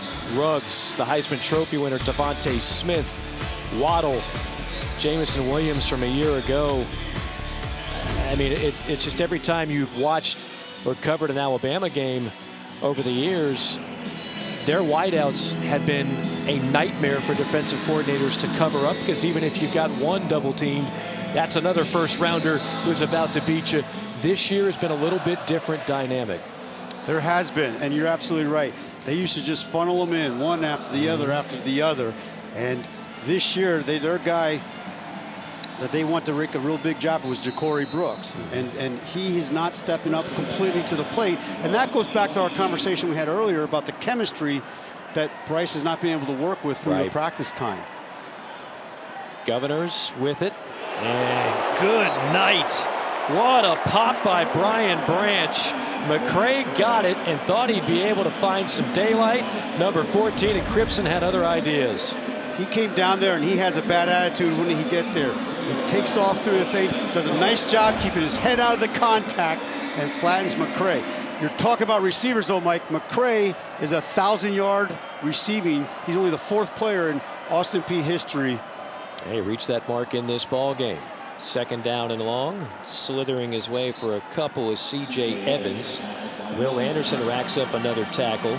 Still a lot of starters out there for Alabama, and a lot of that has to do with the score. I can tell you this, I mean, watching the teams prep this week, going to practice on Thursday, listening to the coaches yesterday, they weren't going to take this game lightly, and they weren't going to just rest guys. They want to continue to stay sharp. Big one coming up next week right here at Bryant-Denny Stadium, the Iron Bowl against the Auburn Tigers. Being at practice was yesterday. Well, this is a big play right now. They have to stay on the field here. They emptied the backfield. It's got to come out of that quick. Stacking the receivers each way on 3rd and long. DeLillo rolling out. Spins and completes the pass to the 26. Well shy of a first down. It's Cam Thomas on the reception, but only good for a couple yards. That's a rare 3 and out that we've seen in this game. Austin Peay has had some success on offense, but not that time. They came after him last time on the punt.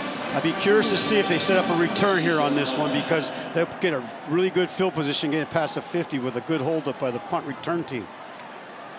McKinstry back to receive. Always dangerous when the ball is in his hands. High spiraling kick and a fair catch called for at the 34.5. And that's where Alabama will take over. Let's say hello again to Lauren Sisler. Hey guys, you know, the theme this week for Alabama has been recapturing the culture. Nick Saban told the team, if anyone can watch you practice and prepare for this game and know who you're playing against, then that's an indictment on who you are. He said, let's not get humiliated to get motivated. And he feels this team has really responded well in practice this week. He saw them compete hard, physical toughness, and really trying to play up to that Alabama standard. I thought, Lauren, the comments from Nick Saban when he huddled his team after practice the other day were very, very strong. And he said it's not who we play, it's who we are and what we do, and he doesn't want anybody to ever have to question the culture of this program. There's a deep ball and a wide open man at the 25-yard line. That's Burton. Burton with a shake at the 20, inside and out of bounds at the 15-yard line. A 50-yard gain, the biggest one of the day for Alabama. That was right on time. Coach Saban talked about explosives. Here's a little stutter step, and he just runs by the guy because the corner thinks they're going to run the ball into the flat on a naked. Bryce steps back in the pocket and launches one. He's thinking he's got safety help there, right? Why else would you let the man run right by you? He did have safety help with the 5-5-1 blitz, but the safety didn't get over top. Right. But the other thing he did, you know, the throw on the money here coming back. And the other thing I used to always tell defensive backs here that my man number 2, Ford, did, if you're watching the quarterback throw the ball in man-to-man coverage, then you're going to watch the receiver catch the ball. That's a problem. 2nd down and 5 with McClellan to the left of Young. Feeds him. McClellan to the 5. McClellan to the end zone for the 2nd time today. They came back with that old Packer double G sweep to the right that, you know, old Vince Lombardi made famous. Coach O'Brien kind of rolled out his chest today talking about that play, and he walks right on into the end zone. That's the drive they needed, Mike. That is the drive they needed. All set up by the big pass play, 50 yards, Young to Burton. First 2 touchdown game of the career of Jace McClellan. His career day continues, 156 yards with those 2 scores as Reichard tacks on the extra point. 24-0 score with 8:43 to go in the 3rd. Nice job here coming in. Got the big pass play, then here comes the double guards with a block and the seal. Slides up in through the middle, takes it into the end zone, and here comes a little dancing and happy.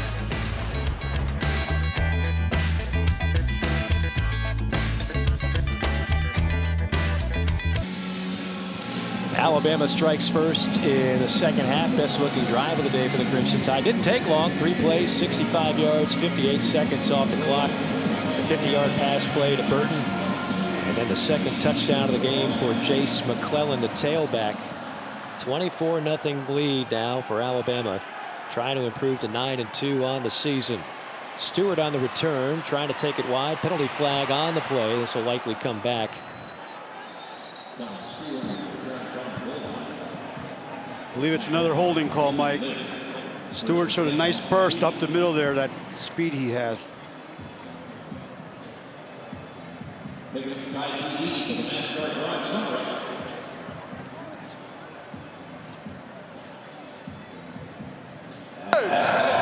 is no foul for holding on the kickoff. First down. Lauren Sisler, what do you have? Hey, look, we got some solid dance moves going on after that last touchdown. The Sisler here, the dance machine, I approve, with some dance moves. Oh, yeah, got to get into it. Woo!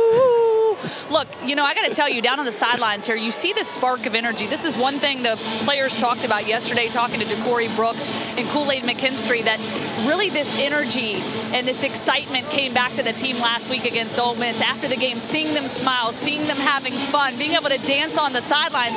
And we've been seeing that over here just after that touchdown. The guys are smiling, they're having fun again. And that's been a key word from Nick Saban and the players this week. Getting back to having fun on a more consistent basis. Yeah, you got to. No fun on that handoff exchange to Samuel.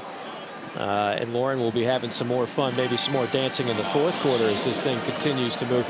Look, I think... Oh, yeah. having done a number of Alabama games over the years, I mean, this is kind of uncharted territories. They haven't been this late in the year where they're almost mathematically out of it since 2010. You look at the last 12 seasons, and when you're playing in late November, you're still thinking national title if you're Alabama. That's not likely to happen. You've got less than a 15% chance of actually making the college football playoff. So how do you stay motivated, Coach, when you realize some of your goals might not be met this season? Well, the thing I love about Coach Saban is he always talks about the process, and you only get 12 of these games. You're guaranteed 12 football games, and that's it. This is number 10 on the schedule, so you have to be excited to play these football games no matter what the circumstances are, with all the hard work that you put into it. So it's another football game, and I'm glad they're using the word fun. Coach Saban is hopefully having fun because he got that explosive play. He wanted one, he got one, and now he might have himself a 3-and-out on defense. That one was intended for Stewart on the play, a 4th and 4. Now if you're Austin Peay, forget about analytics. You might be just thinking, we got to get something going before this one gets out of hand. And I know it's against the book to go for it from your own 39, but why not? You just put a dagger in my heart when you use the term analytics. Who in the world has invented analytics, man? What happened to the gut of calling and being sound and conservative? And I'm not buying into this 4th and short. He's going to try to draw him off sides. No, he's not. They're going for the flea flicker. Flea flicker, and it's fumbled, and it's pounced on by Alabama's Damon Payne, the redshirt freshman. And just like that, they get another turnover. 2 turnovers for the day, and look at the scoring position. And what I mean by this, it's 24-0, Mike, with an opportunity here now to go bang at the snap of a finger and make it 31-0. Yeah, I don't know if analytics would tell you to go for it in this spot or not, but I do know if you want to play like this to work, you got to have a good exchange. And Samuel and DeLillo did not get one there, and that play was doomed the moment that ball hit the ground. I really thought they were going to try to draw him off sides. And now you got the best starting position of the game if you're Alabama from the 29 of the Govs. Young, play action, looking deep. Now will go underneath. Caught at the 30. That's Oots, the tight end, breaking tackles, rumbling, stumbling inside the 20 down to the 18-yard line. Gain of 12. I tip my hat to Austin Peay there. Again, coach wants explosives, but they went 2 verticals up on the sidelines, and it was well covered with their quarters coverage, and he had to dump it off again into the flat to Oots. Yeah, they wanted the deep shot, settled for underneath, worked out well. This one will not work out so well. It's Roydell Williams on the carry, no gain on the play. Simmons on another stop for Austin Peay. One thing I've noticed in the last couple run plays is Steen left the football game, if you remember, coming out there, okay? And my man Kite, that weak side over there on that left side, there's some leakage coming in over there. Something to keep an eye on with his performance. Something they'll keep an eye on looking ahead of the Iron Bowl. I'd love to have a healthy Tyler Steen back at that left tackle spot. Play clock down to 7. Blitz coming. Young hit as he throws, and it's incomplete. That's the second time he's got walloped from the backside. Darrell Rogan, the bandit back, making the shot. Coach Chaps is doing a good job of really disguising their blitzes here. First time they come off on a weak side safety blitz, coming up through the left gap, the B gap opened up like the Red Sea there, and he had a clean shot. That's 2 clean shots at the quarterback. This is actually a game where they're going to have some film to take a look at and work on for next week. Bama 3 for 7 on 3rd down.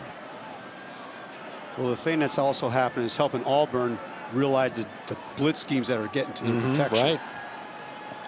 Clean pocket for Bryce Young. Now flushed out to the left. Nobody open, reversing field. This is when he's at his best. Does he have another Houdini in him? From the 20. Touchdown! Did it again! Bryce Young buying time, making magic. Kobe Prentice with the score, but a penalty flag back near the line of scrimmage. An eligible player downfield, offense number 65. 5-yard penalty from the previous spot, 3rd down. He had nearly 9 seconds of time in the pocket, Bryce Young did. And like he normally does, so good at improvising, but the penalty will take the score off the board. There's his Houdini act here. Nice coverage. They drop 8 in the pocket. Scrambles to his left. Now what they got to do on the back end, coach talked about getting sticky with it. They got to match the coverage, which they did not do. Sits back, fires a bullet in the aim for the touchdown. Hard on those offensive linemen when he's scrambling, not getting downfield. Which is ironic because Nick was talking with us, went on a whole diatribe about he thinks that's not called enough in college football. A lot of defensive coordinators would agree with him. It just happened to him. 3rd down and 15. I think they call that one of those self-fulfilling prophecies, yes, huh? Yes. Play clock down to 1. Just got it off in time. Another blitz. Young rifles one complete at the 12. That's Holden on the reception, brought down immediately by Sedarius Doss after a gain of 8. I'm in awe right now. I'm so excited watching this young man play quarterback because his accuracy, his arm strength, the way that ball spins out of his hands, I understand now watching him live how Coach O'Brien just loves this kid as a football player. Now, as a Heisman voter, I can tell you, someone who voted for him last year like most did, he hasn't done anything to lose his stature as one of the best in the game. They just haven't put up the same type of numbers as the field goal is Reichard splitting the uprights again and a 27-0 lead. Well, while we're talking about postseason awards and postseason opportunities, how about the college football playoff? The top 6 released every Tuesday. This is as of November the 15th. Nothing here surprised me, Coach. I know you and I differ a bit on who 5 and 6 are and maybe the order of 2 and 3, but TCU's in a little bit of a battle right now with Baylor. Well, when I checked it at half, they were up 14-14 at the time. Right now they're up 20-14, I believe. And Michigan, when I last looked at it, it was a 7-3 football game against Illinois, and they're 10-10. Now here's what I'm saying. I'm sure people are going to throw darts at me. I had Michigan, Ohio State over that. And I'm taking this from a coach's perspective. I know. Because coaches get crazy.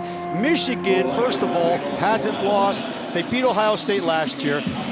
Michigan has a better win against Penn State right now. That's why I have them there. And the first 2 out are teams that are conference champions at this second. I am going to respectfully disagree with some of your theories there momentarily. The return by Thomas from the 9 across the 20 and stacked up at the 21-yard line. Now you're talking about last year, and I understand Michigan had a terrific season last year, but they're not the same team, and Ohio State's not the same team. I just think Ohio State, the schedule is better. They have been more consistent. We both agree on TCU. And then, look, I don't disagree with you on the first 2 out. I think we're all kind of throwing darts at the board. I think Tennessee, with their quality wins against Bama and LSU convincingly, that's why I've got them 5. Southern Cal beat UCLA tonight, win the Pac-12 championship game, and we're going to have ourselves a good old-fashioned battle of one-loss teams. Who wins the beauty pageant? Now, but here's my rebuttal to you. Tennessee, okay, who's having a phenomenal season, did not win their division. I know. Not only are they not going to win their division, they can't win the SEC. How can they be number 5? The same way Alabama didn't win their division a few years ago, squeaked into the playoff. Everybody complained. Alabama won the national championship. Everybody complained. The people who complained were the coaches. Because you got to go into the locker room, Mike. You got me fired up now, baby. You got to go into the locker room and tell your kids, hey, go win a championship, but it doesn't mean anything. It means everything to every other kid. And you don't win your... Now, keep in mind, I understand maybe, okay, you play for the SEC championship, you lost by a point or 2. Right. Tennessee is not going to win the division. Keep this in mind. My final rebuttal. You're going to see them get rid of divisions in the SEC pretty soon. That's an almost certainty, which will make it a moot point. Who wins the division, who doesn't win the division, will be the top 2 teams in the SEC championship game. I think a lot of people look forward to that. And number 2, a lot of what we're talking about will be solved when the 12-team playoff is here, and that can't come soon enough for some of us. Point well made. I did have a flashback, though, when you said, here's my rebuttal. I thought about Saturday Night Live, you know, point, counterpoint here. Hopefully, we didn't provide as many laughs, but some actual food for thought on both sides. And I think a lot of coaches think the way you think. With them, it's more nuts and bolts. Everything is nuanced. I think it'll make for a robust and healthy debate here in the coming weeks. I know. That's why the people in the committee, I hope they could have some empathy about the kids playing the game and say, hey, you go play for a championship, now you got a chance of playing for it. I know Nick Saban has a perspective on this. I know Lauren knows it very well. Take it away, Lauren. Yeah, we were actually talking during his radio show. There was a caller that called in asking what he thought about expanding the playoff to 12 teams. He said he didn't used to be for it, but now, since we're trending in that direction, if you aren't in the playoffs, half your team doesn't want to play in a bowl game. So the importance of those bowl games really got diminished. So now he's been an advocate of having that bigger playoff because that's really where the fan interest is. Boy, that's an excellent point. I know if I really want to make coach's blood boil, I'll talk about players opting out of bowl games, which is a disturbing trend. A 3rd and long screen set up, but swallowed up from behind. Jackson got tracked down by Jamarian Latham. Yeah, I mean, when you go to 12, I mean, who would want to play this Alabama team in a playoff? Like, if we had a 12-team playoff and Alabama gets in, do you think anybody wants to play Bryce Young and a team that lost 2 games against quality opponents by a combined 4 points? That's what we're looking at. Completely understand. I truly completely understand. And all those people out there are saying, oh, Alabama's having a down year. They are 2 snaps away from being undefeated, people. You know, the knuckleball field goal that goes through, yes. And then a really gutsy call by Coach Kelly on the 2-point conversion into the corner there. It will be returned from the 21 and out to the 34. Exciting return by Kool-Aid McKinstry. Just to pick it up on our conversation where everything stands right now, take a look at the score going on right now with Michigan and Illinois. That is in the 3rd quarter, and they're tied at 10, and TCU is on the ropes in Waco. It's hard to win, man. It's hard to win. So I understand that. I hope Michigan's not looking ahead to Ohio State, and then all my stand on the pedestal and beat my chest for Michigan is going to go right out the window, and that team in Columbus is going to jump right over my lap. We'll talk to our producer, Alex, and see if we can change your graphic before the end of the broadcast if you want to flip-flop Michigan, Ohio State. On 1st down, trying to get to the edge now, turning it upfield. It's Roydale Williams. We've seen McClellan and Williams. We have not seen Trey Sanders, Jonathan Bennett. You mentioned the freshmen are really high on Jamarian Miller. They love their freshman class. This freshman class in time, they believe will be another outstanding crop, plus what they have coming in for next season. And Mike, I agree with that. Watching practice, I was so humbled and honored to be able to go Thursday's practice and watch how they operate and do things. But more importantly, there was a whole bunch of freshmen that jumped out at me. Young with time on 2nd down, completes it in plus territory. That's Holden down to the 45-yard line. 17 yards and a 1st down. This young man Holden, he's only caught about 29 passes coming into this football game. Here you see he sticks the foot in the ground, comes back to the quarterback, catches the football, locks it away, and gets a little yak yards after the play. Flared out to the near side across the 40 to the 36. That is Isaiah Bond, one of 4 true freshman receivers. He's the one Coach Bill O'Brien told us, keep an eye on number 17. He is going to be a great one. Out of Buford, Georgia. 2nd down and 2 now. Straight ahead run, little wiggle for Roydale Williams. That'll likely be the final play of quarter number 3. Dominated by Alabama, 10-0 en route to a 27-0 lead. Headed into the final 15 minutes from Tuscaloosa. Bryce Young says, okay, let's talk about it. Back to the sideline. That is the end of the 3rd quarter. 27-0 our score from Tuscaloosa. It's okay to have some fun. Do a little dance. Enjoy yourself. Alabama's rolling.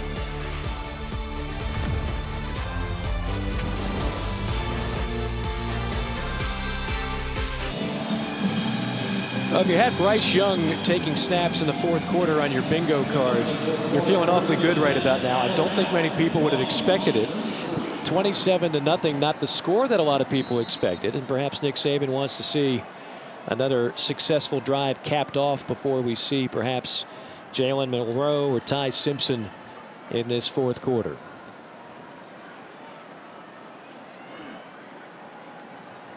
On first down from the pocket. Little flare out to the near side from the 35. Down the sideline, out of bounds near the 20. It's more of Roydell Williams, a gain of 14. Nice job there by Bryce again. Well covered on the back end in the coverage. Pocket's very clean. Throws it to the check down. A lot of running room there for my man Williams. Young, handoff. Sticking the foot in the ground, reversing field, Roydell Williams. Shifty. And a solid gain to set up a second down and short. I'm a little surprised, too, that Bryce is still in the football game. However, this is an opportunity for what our conversation in the first half of him working on his chemistry with the receivers. And if Bryce has anything to do with it, he doesn't want to come out. He's the ultimate competitor. Point well made. On 2nd and 4. Again, straight ahead handoff Williams. And it'll be 3rd down and short. Bama 5 for 5 today in the red zone. Although a couple of them have stalled and settled for field goals. Kind of smiled at myself there, Michael. I'm talking about working the chemistry of the receivers.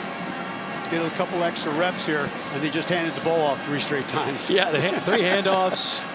And Ja'Cory Brooks we haven't seen in a while. I don't think he's returning.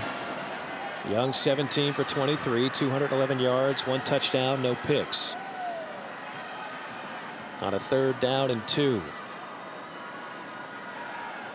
Pass caught in the flat. Burton will walk into the end zone. Touchdown, Alabama.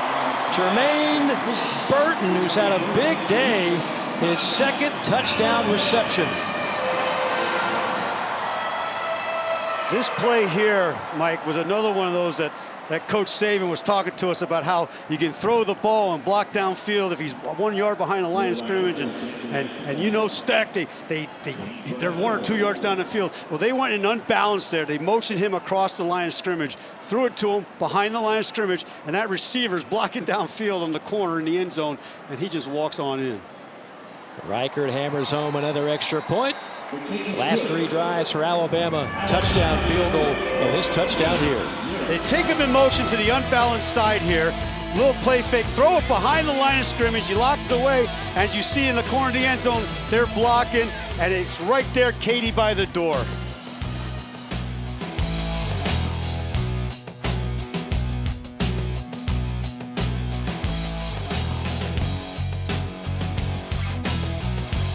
Our score here in Tuscaloosa. Mike Morgan, Dave Steckel, Lawrence Sisler. Okay, don't ask me to explain the analytics that go into this, but when the computer spits out a number, you got to pay attention to it, right? Alabama still has a 15% chance, according to the playoff predictor, to make the college football playoff. Now, take that percentage for what it's worth, as the return is out to the 20 for Cam Thomas, the Birmingham native. But we have chaos, and if you're Alabama, you need absolute chaos to have a chance to get in. But right now, Michigan is losing, TCU is losing. I mean, you'd want Southern Cal to lose to UCLA. I'm just throwing it out there. Crazier things have happened. Odds are against it. But this is the kind of chaotic Saturday right now that you want if you're an Alabama fan. I understand exactly where you're coming from. Two weeks left of the season. The one-loss teams who are fighting for conference championships got to continue to win. But that is going to make chaos with TCU or Michigan going down. Oh, yeah. Nice catch and run there by McCray for a first down. He has got over 1,000 yards receiving this year. Most talented weapon, number 10 in white. Coach Sampson, Lanier Sampson, man, he raved about this kid. I'm witnessing why. On video, he does not look explosive as he is playing here today. He's caught 9 touchdowns on the season. This will move the chains. Trey Goodman on a first down reception to midfield, a gain of 12. Trey Goodman, another receiver who's quick, has very good hands. You know what really shocked me, too, about this football team? The captains on the offense are both the receivers, Goodman and McCray. That's kind of impressive for that receiver room. Yeah, no doubt. This Austin Peay team came in leading the Atlantic Sun in points per game, yardage, and defensive yardage as well. They also average over 200 yards rushing, 200 yards passing a game, so they can beat you on the ground and in the air. Great tackle that time by Dallas Turner. He's had a big game from the linebacking spot. He's from Aquinas down there in Florida, and he is a long, good-looking football player. Young, sophomore. One-on-one, and completely shadowed was DeCamba. Terrion Arnold, starting DBs, still in the game for Alabama. At least one of them is. Yeah, St. Thomas Aquinas is a factory of high school talent that goes on to play D1. Several have gone on to the NFL, and several have played their college ball for Nick Saban at Alabama. Pretty good pipeline. It is. And George Smith was the longtime matriarch of that program. Now he's the athletic director there.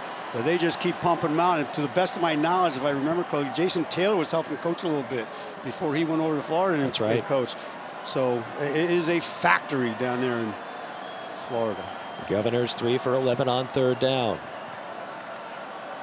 Bama rushing 4. Quick slant, caught. It'll be a yard or two short. Stewart on the grab. Obvious 4-down territory the rest of the way for Austin Peay. Absolutely. Coaches, he went through it on fourth down the last time when it was 4th and 4.5. He's going through it this way here. He wants to keep on going, man. His attitude is you don't say whoa in the middle of a horse race, you know it?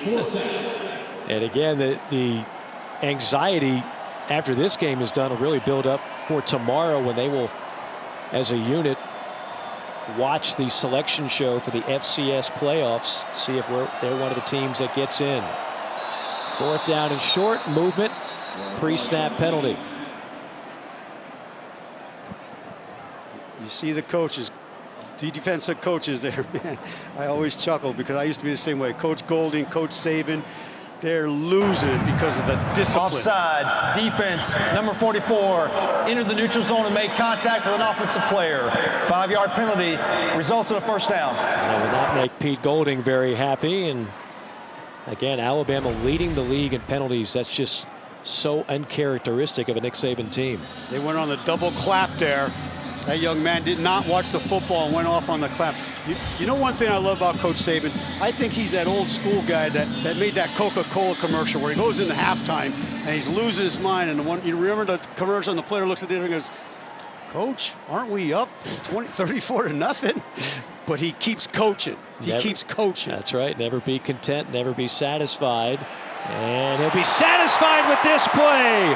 A beautiful twisting interception in the air by Brian Branch. The second one for Branch. Nice job. Belly rolling into the coverage. He high points the football, brings it in.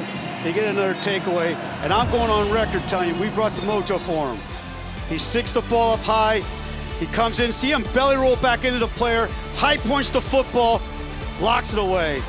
Takeaway.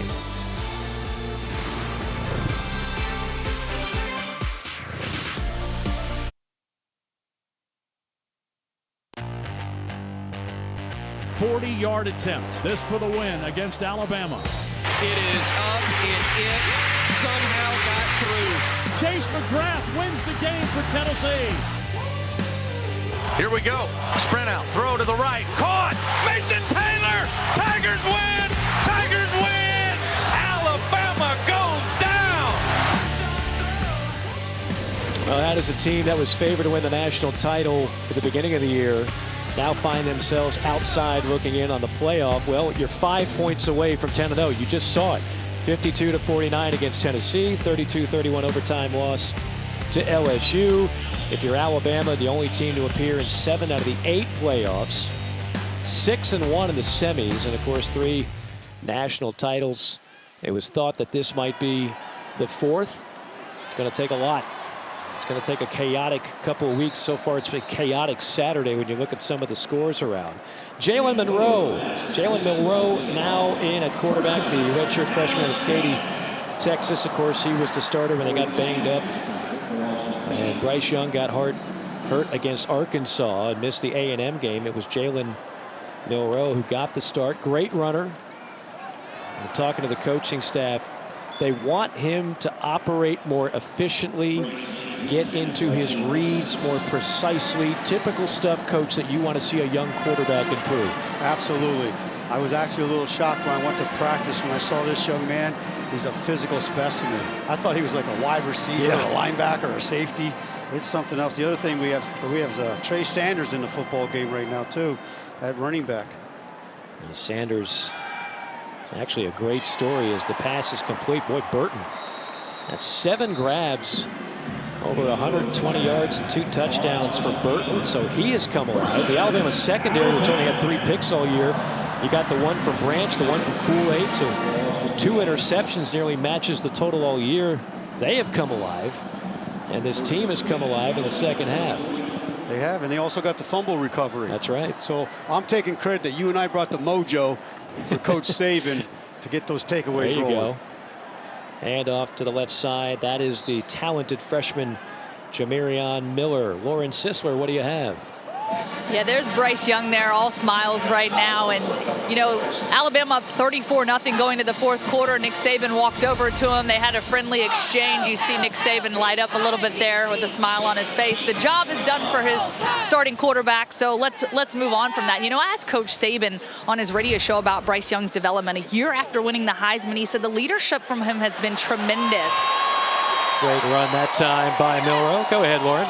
And for a guy that wasn't always the vocal one in the room, Saban said it didn't come natural for him, but he's really stepped up and taken that responsibility, pushing guys around him to be better and to play more consistently. And you know where we really saw that show up was last week when they got behind against Ole Miss. Bryce had that entire offense huddled up on the sideline, pushing him to play better, to play at the level they're capable of. That's a great point. In fact, his teammates told us he was the most vocal guy. It's the most vocal they've ever seen Bryce Young. They did not want to lose that game last week in Oxford. The difference in the overall vibe of this team, if you lose that game, it's your 3rd loss of the year, you lose to Lane Kiffin of all people, that just would not have sat well. They come from behind, down 10, they win the game, still a lot to play for. And again, Bryce Young's leadership was as good as his play.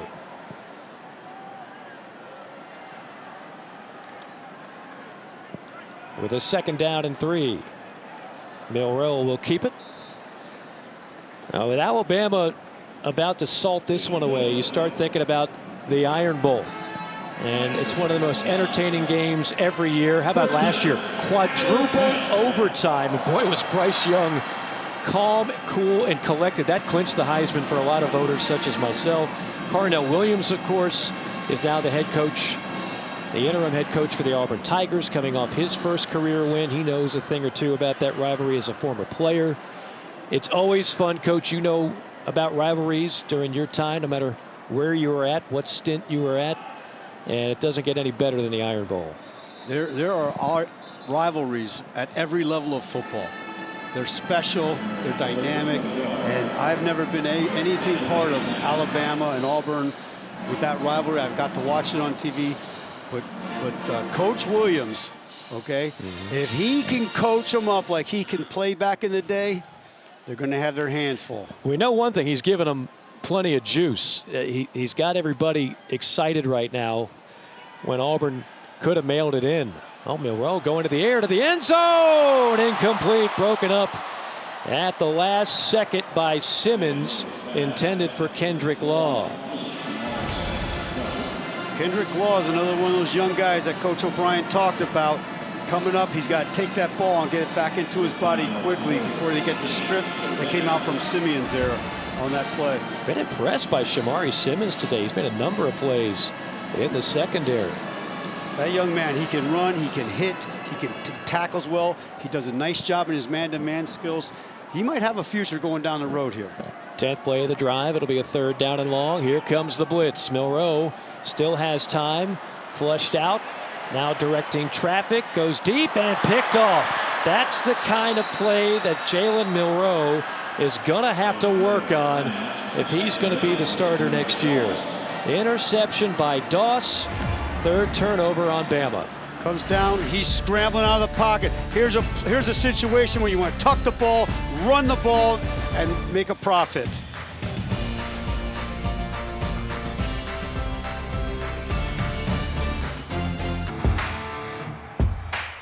This game has had a lot of significance over the last few years. Certainly, no different this year. And the state of Alabama is crimson. Holy cow! Auburn has won the Iron Bowl! It doesn't get better to Auburn, Alabama, cap off the regular season every year. One of the best rivalries in all of sports. Auburn, Alabama will take place here at Bryant-Denny 1 week from today. For Alabama, it'll be a chance to have another 10-win season, and who knows after that. For Auburn, we'll talk about nothing to lose. You go into that game, got an interim coach.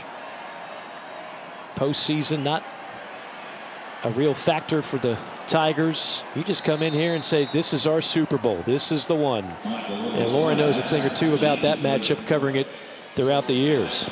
Yeah, I've been fortunate to be here in the state of Alabama since 2011, so over the decade mark, and just being a part of so many of those Iron Bowl games. The rivalry just runs so deep, and really coming into this matchup, you said it there, yes, the Auburn Tigers, they were coming off a 5-game losing streak, really had nothing to lose, nothing to gain. They get a win against Texas A&M with Carnell, and I really think that's a football team that's going to come in here next week and play with a lot of heart. They will give Alabama their best football, their best run, and I think Alabama will do the same. It's a game that you literally wipe the slates clean, and I think it's going to be a lot of fun, and it's a unique rivalry that is unlike anything else I've ever been a part of. No, we've learned the lesson several times. The better team does not always win that game. Unlike a lot of rivalries where it's chalk, there's been a number of upsets in the Iron Bowl. Coach, I know you're excited because you've been raving about 32, Deontay Lawson. You think he's going to be a dude. The coaches think he's going to be a dude. He almost had a pick six. He almost had that pick six. He got to look the ball into his hands. I absolutely love this young man. His change of direction. Coach says he's going to be a super leader next year on the football team. He can play in the box. He can play in space. And he had a pick six, a linebacker's dream there.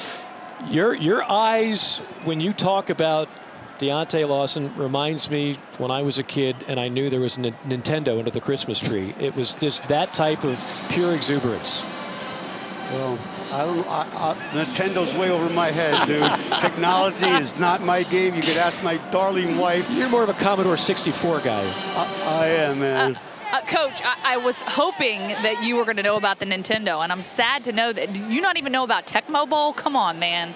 That's Bo Jackson getting it done on Tecmo Bowl. Now I'm going to be on ESPN. That's why I learned all my coaching. Because here's a great, beautiful thing about Tecmo Bowl. You only have 8 plays to choose from, Coach. So I felt like I was Vince Lombardi in that game. Okay. I can handle it. All right, you young pups. I'll tell you what. I'm going to flash you guys back because I was the pinball wizard and I had the old electric football game, man. Yes. Come on now. He's not afraid to use an abacus. He is Coach Dave Steckel. Mike Morgan with Lauren Sisler, and Coach is heartbroken when Deontay Lawson dropped it away, a pick six. Deontay.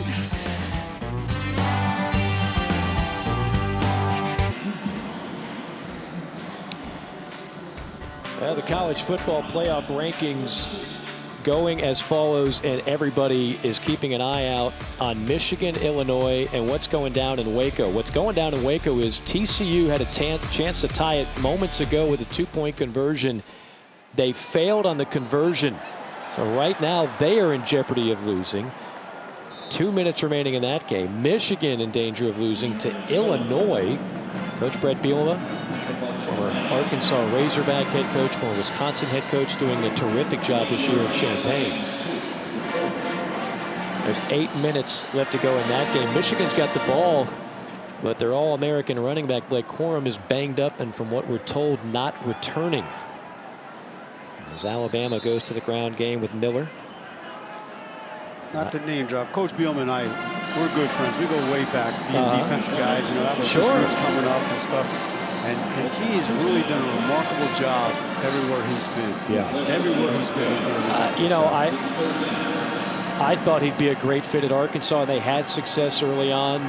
They could never find a defense in Fayetteville, but I just think the guy can still flat out coach, and it's a great pickup for a program that had really been on hard times in Champaign. That'll be a first down for Miller. Yeah, they hired Ryan Walters, who might be a name being mentioned in the Colorado job because he's a Colorado alum.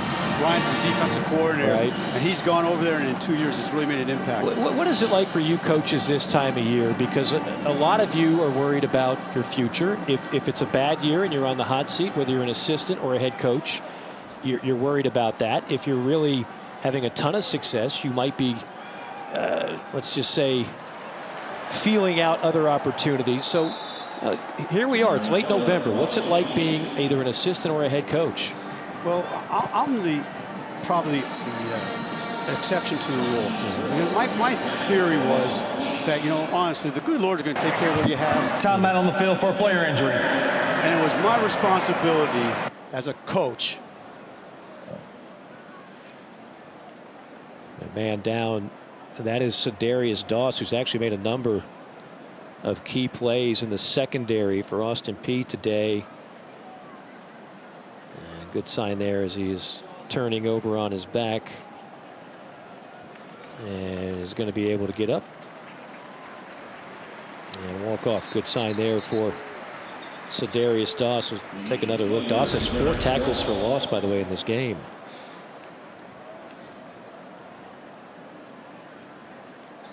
I missed the contact there. He was standing there around the pile, and it looked like a little bit of it was friendly fire there.